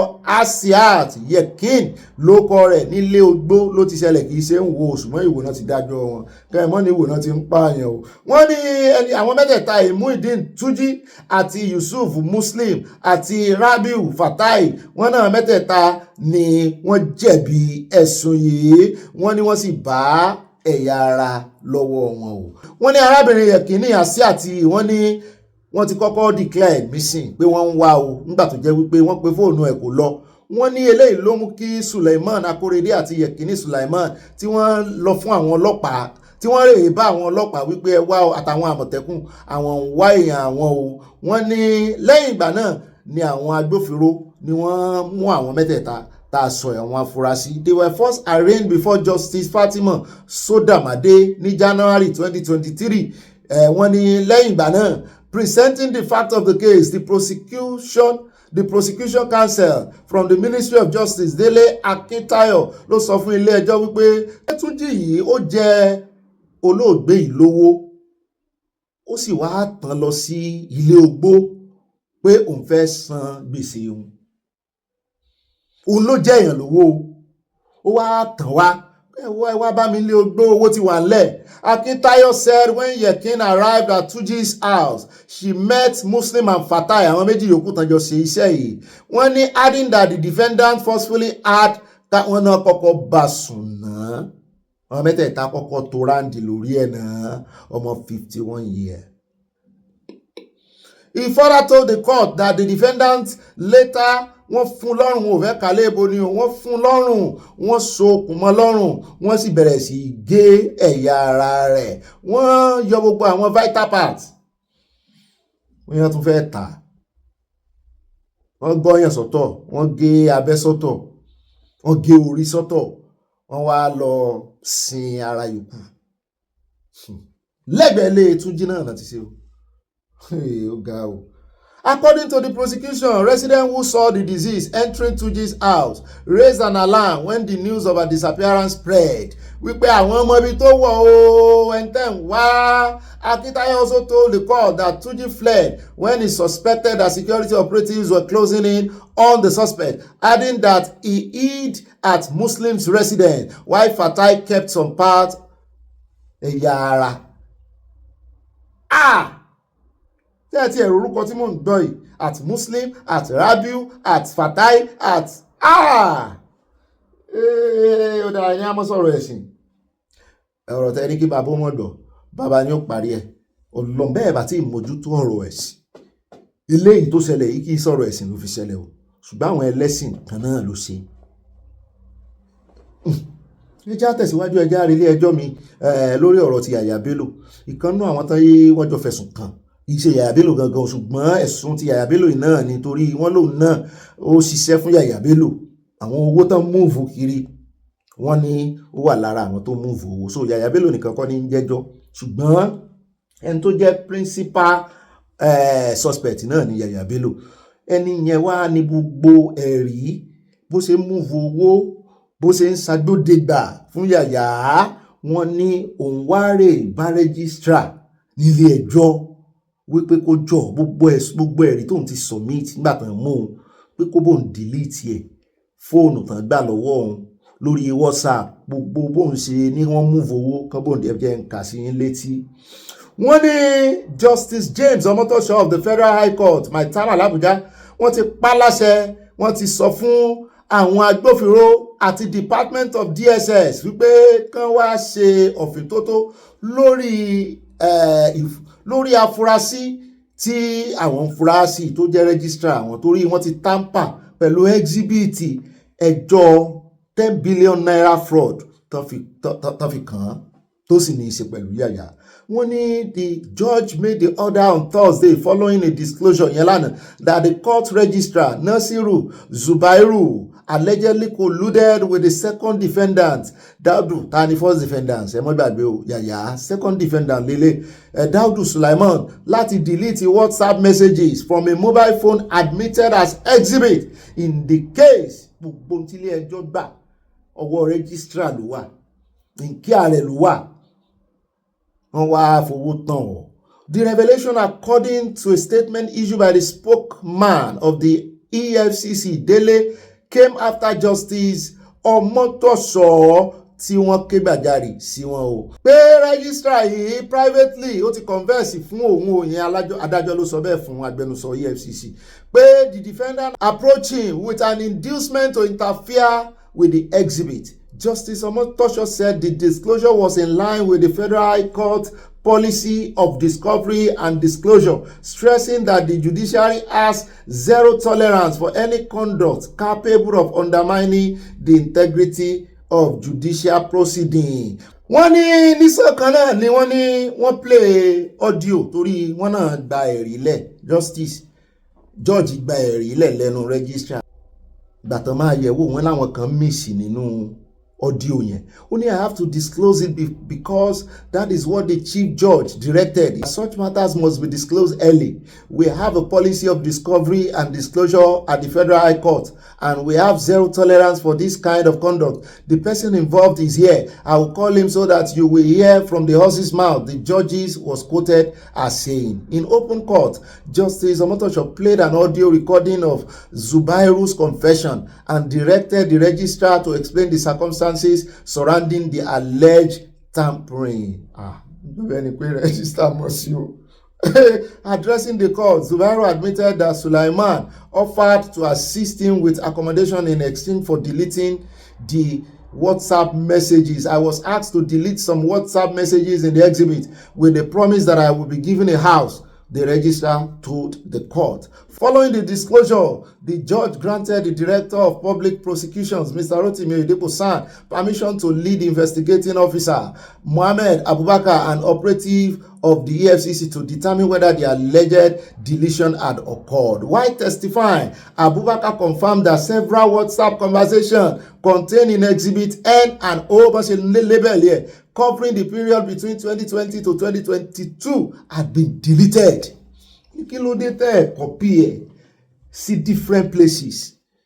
He identified multiple gaps in chat records, including missing conversation dated December 23, 2020, January 22, 26 àti 30, 2021, August 30, 2021 àti February 28, 2022. Gbogbo tó lè implicate wọn ti delete. According to the witness, chats such as Udu, we bring it now, yẹn owó, dated January 2022, 2021, wọ́n ní wọ́n ti delete here. Udu is bringing 100 million, wọ́n ní on the 2026, 2021, yẹn wọ́n delete here, which he had encountered during the investigation were no longer available on the device submitted as evidence. I came across these chats during the investigation, but they are no longer on the phone tendered before the court, Abubakar said. Reacting to the testimony, Oyedepo urged the court to order a comprehensive investigation, citing what he described as an urgent and irresistible suspicion that crucial evidence in the trial had been tampered with. He also applied for the revocation of the second defendant's bail. Pé ẹ mọ́ gba bail ẹ mọ́, eléyìí tá a ti gbà lórí ti Yàyà Bello, wọ́n tún fún láì kó lọ hajj. Pé tán bá ṣe investigation eléyìí tán ní ìsìn. Tí second defendant tó bá sọ wípé Yàyà Bello ló rán òun àbí èèyàn kan ló rán òun láti lọ induce, a jẹ́ wípé wọ́n á revoke tiẹ̀ náà nù. Wọ́n ní counsel for the defence expressed surprise at the development in agbẹjọ́rò rẹ̀, but urged the court to await the outcome of the forensic investigation before taking further steps. In his ruling, Justice Omotosho ordered the Nigerian Police Force and the DSS to investigate the alleged tampering and submit their findings to the court. He adjourned the matter to February 9. Abẹ́rẹ́ wípé gbogbo wọn adjourn, wọ́n sún ẹjọ́ síwájú. Àǹfààní ni àwọn wèrè máa fi ṣe, náà máa mú un lò fún láti fi dẹjọ́rú dojú ẹjọ́ délẹ̀. Àwọn àmọ́ bóyá registrar bóyá òun náà ti gbogbo ẹ̀yìn, bóyá àṣírí tú ni àbóhùn fúnra rẹ̀ ló mọ̀ọ́mọ̀ fẹ́ ṣe wọ́n pa torí wọ́n wá fóun wọn fowó lọ wọ́n fi lé lọ́hùn o, òun sì ní kó tó àṣírí gẹ́gẹ́ bí òfin o. Bí forensic investigation bá ti ṣe tán, á jẹ́ kẹ́ ẹ mọ̀. Àwọn èèyàn díẹ̀ ló kù, wọ́n ti establish pé wọ́n ti pa oríṣiríṣi àwọn nǹkan rẹ̀, ṣùgbọ́n àwọn èèyàn díẹ̀ ló kù báyìí. ó wá ní bọ́n sì mọ́ tún gẹ̀ẹ́tì àwọn tán parẹ́ ẹ̀ ó ní bọ́n sì mọ́ gẹ̀ẹ́tì ẹ̀ nítorí àwọn náà lè sì ti ṣe ìwèrè wọn débẹ̀ o torí ó ní fóldà WhatsApp gan nínú root file tó jẹ́ pé ibẹ̀ ní ọ̀pọ̀lọpọ̀ àwọn kìnìyàn máa sápamọ́ sí táwọn bá tún wá rí ń bẹ̀ ó ní nǹkan kan tó ń pè ní recovery ṣé ẹ rí bí WhatsApp ṣe wà yẹn ó máa ní backup bẹ́ẹ̀ bá débi tí backup ẹ̀ wá ẹ̀ lè rí fáìlì kankan bẹ̀ ẹ̀ kàn rí déètì ni déètì ìgbà tó backup last ṣé ẹ rí gbogbo kìnìyàn tí wọ́n bá lè gẹ̀ẹ́tì ẹ̀ bẹ́ẹ̀ táwọn wèrè yóò mọ ibi tó wà wọ́n á gẹ̀ẹ́tì ẹ̀ wọ́n á rí gbogbo kìnìyàn wọ́n á rí gbà padà tán bá wá rí nítorí tún lè ṣe rè ṣé ẹ ráwọn root file yẹn kọ̀ọ̀kan bí WhatsApp ṣe wà tó ní fáìlì odidi tẹ́ ẹ bá tààpù ẹ̀ lẹ́ẹ̀mejì tẹ́ ẹ sí ẹ rí ibi tí mídíà wà ẹ rí ibi tí OBB wà bẹ́ẹ̀ bá tààpù mídíà ẹ rí ibi tí ọ́díò wà ẹ rí ibi tí fídíò wà wọ́n lè delete ẹ̀ lórí WhatsApp lélẹ̀ tí mo sí nìsín wọ́n lè delete ẹ̀ bí lórí page ń bí ṣùgbọ́n lórí interface ń bí ṣùgbọ́n kí wọ́n delete ẹ̀ dínú root file ọlọ́run ó mú wọn ẹgbà ládùá ẹni wo mo ṣe mọ gbogbo ibi tó sápamọ́ sí ẹjẹ́ wá fẹ́lẹ́ ìkún ká tó parí ìròyìn àbí ìròyìn sì kú ni oúnjẹ bẹ́ẹ̀ nípa àti kókòjá lórí gbogbo ìròyìn tòní eléyìí láwa àfikún báyìí ẹjẹ́ á dé ọ̀dọ̀ Kẹ́mi Badenoch níbi tá a ti ń gbọ́ tó ń sọ wípé ọ̀rọ̀ Epstein file yìí wọ́n ní yóò kó bá ojú yóò kó bá mú òkòsó orílẹ̀-èdè bí ìgbà mi ni pé kínní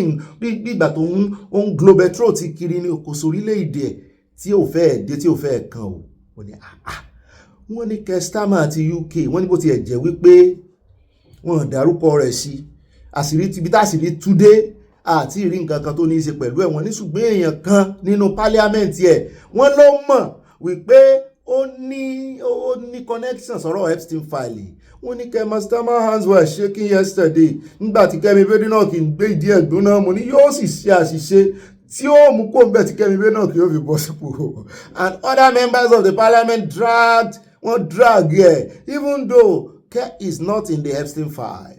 He knew about Peter Mandelson's friendship with Jerry Epstein. One person come on Nigeria can also Jerry's story, but still went ahead to appoint Peter as British ambassador to the United States of America. This is not looking good for our Prime Minister. Ìkànnà ọmọ UK ló kọ. Ó dà aníkàbí tó ń létí ni ọ̀rọ̀ Epstein yẹn ń bà mí lẹ́rù gan àti mẹ́nubà nítorí gbogbo tí mo ti ẹ̀ ń rí àti tí mo ti ẹ̀ ń gbọ́ sí àwọn ará bíi nítorí wọ́n fagbára ṣe rèé.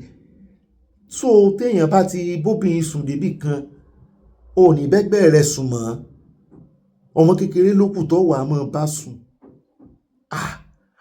Àwọn alágbára political power wọ́n wà ń bẹ̀ àwọn religious power wọ́n wà ń bẹ̀ ibi tí mo ti ẹ̀ ń gbọ́ dé ní ìsìn wọ́n ní ibi tán ń trace ẹ̀ okùn aṣọ tán tú ibi tí ń tú lọ wọ́n ní ó fẹ́ yóò tún kan ibi táwa náà wà yìí ní orílẹ̀-èdè táwọn ò fẹ́ dákọ̀ rẹ̀.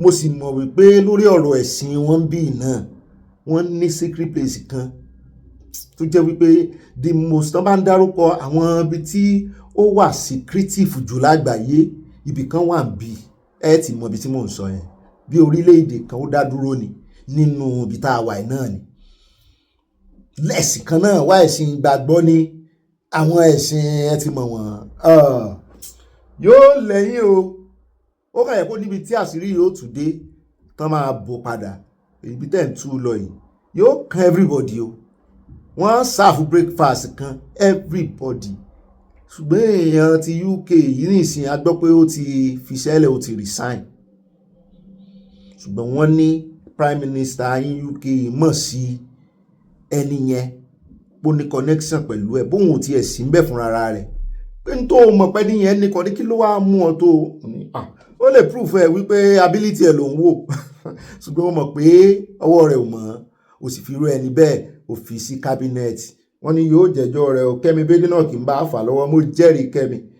Ó dà ní rí bí àlọ́ níròyìn tòní oníyanṣẹ́ ọlọ́bẹ̀sẹ̀ àtàfẹ́jẹ́ náà kọ́ ìbínú yọ̀ọ̀yà kò ní yẹ̀lẹ̀ àfẹ́rẹ́ pàdé o ẹja wa mọ́ bọ́ọ̀dì sọ́dọ̀ àyánu abala ń bára ẹ̀ ó lóun fẹ́ gbé wa débẹ̀ lórí àsọkù ọ̀rọ̀ tá a sọ ti lánàá ó lè ní láparí rẹ̀ part 2 rẹ̀ Dr. Yusuf tó ń tẹnu àbùkù bá ààrẹ olódòdẹ wípé tó ń tẹnu àbùkù bá ààrẹ olódòdẹ wípé ààrẹ olódòdẹ wọ́n lẹ́nu ọ̀rọ̀ ò lè dá decision make USA ní ń pàṣẹ fún àwọn èèyàn ní kò gbẹnu ẹ̀ sọ́hùn ẹ já gbọ́n tó sọ́nù part 2 rẹ̀ bye bye sí ìtumọ̀ ẹ̀wọ̀n mi sì ní jò ẹ bá ti ráàyè ti rí mi náà ìbọn pàpà parada.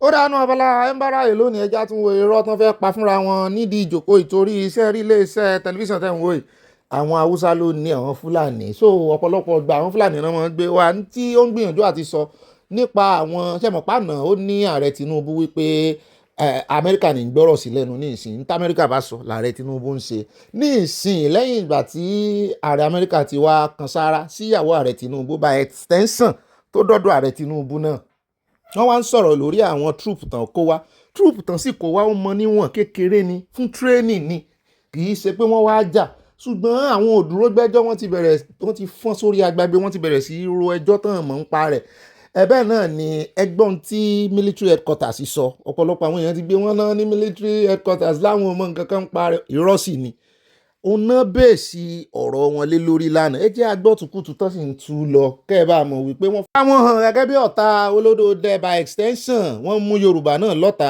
wọ́n ní lẹ́yìn ìgbà tó bá gbọ́ràn sí àwọn Amẹ́ríkà lẹ́nu tán wọ́n ní tàwọn Yorùbá ló ń ṣe nínú Nàìjíríà kò sí tàwùsá kò sí ti Ìgbò mọ́lẹ́ kíkú ni. From it. And that is why, to be honest, if you ask me, I don't care about, just like I didn't care about the Muslim ticket, I don't care who he brings. All I want is good things for Nigerians, which we haven't seen. President Bola Ahmed Tinubu has mismanaged our diversity, has been essentially a Yoruba-centric government. Muslims that voted for him, they've seen nothing. And what do Christians think that he will, they should look at. In Hausa, they say, if you see your neighbor's beard catches fire, they should look at the Muslims that voted him, 60% of his votes. He's essentially a Southwest Lagos Yoruba-centric president. End of story. Muslim, Christian, he's just coming here to the north to scoop their votes. Smell the coffee. Nigerians, we are better than this. We can do better. Our PVC is our liberating listing. Nobody is coming to play religion or ethnicity. Àyà ni sáré dá sí ó ní ó gbé gbogbo ẹnu ẹ̀ sọ̀hún. Nobody is coming to play religious or ethnicity. Ebe yín lẹ play ethnicity débi ìwọ̀n dá sí. Kí ló máa ń pariwo lé? Èyí tó ń play lọ́wọ́lọ́wọ́ lórí ìjókòó tó jókòó lé. Kí ló ń play lọ́wọ́lọ́wọ́? Kì í ṣe religious àti ethnicity ni. N ò mẹ́ni tó fún doctor. Mo sì máa ń rò pé mo like Ọ̀gbẹ́ni tẹ́lẹ̀tẹ́lẹ̀ ni o. Àṣé ara wọn ni Ọlọ́run ló láwa náà gbọ́n mọ́ wọn lọ́wọ́ táwọn bú àwọn tiwa wọn náà ní lọ́wọ́ àwọn tí wọn ò bú wọn ẹ wo ohun tán sọ ilẹ̀ Haúsá dà wọ́n ti báyé ilẹ̀ Haúsá jẹ́ ẹ wo ohun tí ìkànnú ọmọ wọn sọ lánàá arábìnrin ọmọ Haúsá tá a gbé wá lánàá obìnrin yẹn tó sọ̀rọ̀ lòdì sí wọn páwọn náà báyé ara wọn jẹ́ ńlẹ̀ Haúsá mélòó ilẹ̀ Yorùbá dà ìlú òyìnbó nílẹ̀ Yorùbá lẹ́gbẹ̀ẹ́ ilẹ̀ Haúsá nítorí ẹ̀ náà ṣe ń ké báyìí gbogbo ọlá gbogbo pòtàn sí ní láwọn elite wọn lẹ̀ Haúsá wọ́n fi ń bayé àwọn ọmọ wọn jẹ́ ni wọ́n invest sórí Boko Haram. Falsehood as an excuse to shake the leadership, and they have been shook. And now they're here talking to you about security. And I said it in my paper. And this is all working through the 2027 election. When, of course, this seed of Christian genocide, remember the INEC chairman wrote about it 6 years ago, the genocide of Christians. And I asked in my paper, when did this genocide happen? Was it when the current Honorable Minister of Defense was the chief of, was the CDS, the head of the Nigerian Armed Forces? When at that time it was General Lagbaja, late General Lagbaja, a Christian? When the Inspector General of Police is a Christian? When the Chief of Defense Intelligence is a Christian? When the DGSS is a Christian? So when did this genocide of Christians happen? On their watch? On their watch? Genocide is a joke. Genocide is what is happening in Gaza. Genocide is what happened in Rwanda. Genocide is what happened in Bosnia. So they should come and tell us. The Honorable Minister of Defense and all his I mean, he disagrees with the claim. No, clearly. Okay, he disagrees with the claim, including the current service chiefs. Right now they are saying because they've gotten the Honorable Minister of Defense, the biggest beneficiary now of the Christian of this allegation, because Americans are breathing down on them. You must remove this Muslim thing. You know. So he was brought back after being relieved of his post with the service chiefs change, or he's brought back now to be Honorable Minister of Defense, and he's being groomed allegedly to be the next Vice President. So, fellow Nigerians, this is not a joke. Nigerians do not care if you're a Muslim or a Christian. All they care for is a good Nigeria. We don't see it. People in Abuja, the elites, the leadership are playing this ethno-religious thing just for their own benefit. For their own benefit. And this is what irritates me. That's why we must continue to talk. And talk we will. Why do they, What's the stake of the Americans in our elections, you think? Okay, does Trump care about Nigeria? He calls Nigeria very uncomplimentary things, right? Does Trump care about the leaders of Nigeria? No. Is Trump a big Christian? Does he go to church every Sunday? Why Nigeria? It's all geopolitics or resources. Well, they kicked them out of Agadas in Niger, where they have their biggest drone base. Africom wanted to come to Nigeria during Obasanjo, during Eradua. They were not allowed. They are in Ghana now. They want the food here. And they're flying Reke. Reke flies from Ghana into Nigeria. We didn't know. And they come and bomb us. And our Honorable Minister of what's his name, of Foreign Affairs came and said, oh, we gave them the intelligence. Oh, I spoke with the Marco Rubio for 19 minutes, and then he told me to go get permission from Mr. President. I got permission. We spoke again for 5 minutes. This was 5 minutes before. And I asked questions. Why? Who initiated the call? Definitely it wasn't Nigeria that called Marco Rubio and said, please come and bomb our land. Number two, so you mean you gave them intelligence to go and bomb an empty farmland in Sokoto? Number three, you were coming to bomb our country. Shouldn't that call, courtesy and protocol, deserves a president-to-president call? ṣé a rí i pé ìpànìyàn bó ṣe ń pa wọ́n lé Haúsá kò ká àwọn wèrè yìí lára? Ẹ̀yin náà lẹ sọ ẹni farmland náà bọ́ọ̀n. Èló lowó farmland yín kẹwàá gbà? Èló lowó oko yín tó bá jẹ́ yẹn ló ń ka yín lára? Ẹ ti náà pààyàn kankan. Kí wàá láriwo pọ̀ sí tó yìí? Kó wàá fẹ̀rí hàn yín. Ìgbà tí Trump pe olódò dẹ̀ kí ni ti yín bẹ̀? Kí lẹ fẹ́ mọ ẹ fẹ́ rẹ́rìí ọ̀tá yín sí? Ẹ bẹ́ẹ̀ ni kó lọ kán lọ sí Turkey, wọ́n sì tún ti lọ. Kí tún láriwo yálé àná ló ṣe kíní yọ amú first kíní ẹ̀wà. Àná ló ṣe amú first leg ẹ̀wà fún yín second part lélẹ́yìí o. Àná yẹn náà àtàárọ̀ náà ti pààyàn ní Kwara o, kò jáde kò sọ nǹkan kan kọ èèyàn tán pa ń Kwara o. Bí ó bá sì sọ náà tó bá láǹfààní àti sọ, ẹ̀bi ni ó dà lé orí olódò dẹ̀ kó tiẹ̀ kí wọ́n ń bẹ̀ pẹ̀lẹ́. Kẹ́ bá mọ̀ wípé àwọn ará bíi àwọn tá à ń gbé pẹ̀lú wọn ìṣèyàn ẹranko ni wọ́n o. Ẹranko ni wọ́n ẹranko. Anything that the American drones or whatever drones did in Sokoto that our Air Force could not do, and I asked questions. The main question I asked was was our armed forces of Nigeria, was it in on this? What of our National Assembly? The president had no authority to authorize any foreign invasion in our country without the approval of our National Assembly. Were they in on this? What of the Honorable Minister of Defense? Definitely he didn't know about it, because on that day, the 25th, when the bomb was raining in Sokoto, he was dancing, celebrating his 58th birthday. And the next week, he was somewhere celebrating his homecoming. Definitely looking politician. And who was the face on the media of the government to come and explain to us? This was a military operation. President Trump's alibi was religion. He wanted to come and save his cherished Christians. Where was the target? The target was the heart of Muslim Sokoto Caliphate, where we don't have. Isn't there a chance that that's just coincidence? Because there is security threats in parts of Sokoto. No, my friend, that's not where it is. I know Sokoto very well. It's in Eastern Sokoto. It's not ISIS. Yeah, I was talking about Sokoto in general. That's not Eastern Sokoto. When ISIS go to ISWAP, go to Sambisa Forest. Sokoto is symbolic. That is the heart of the Muslim Sokoto Caliphate. Ó rà ní gbọ́jú ibi tá a gbọ́ dé iná lọ tó ró ti ń bí mi inú sẹ́rí pórí wọn ti dàrú. Excuse me for that language I use. Deliberately ni mo lò, orí wọn ti yí. Nítorí ẹ ń pariwo torí pé Sokoto jẹ́ the seat of caliphate. Ṣé ti wá rí báyìí? Lákúráwá, Sokoto náà ti migrate lọ Kwara o.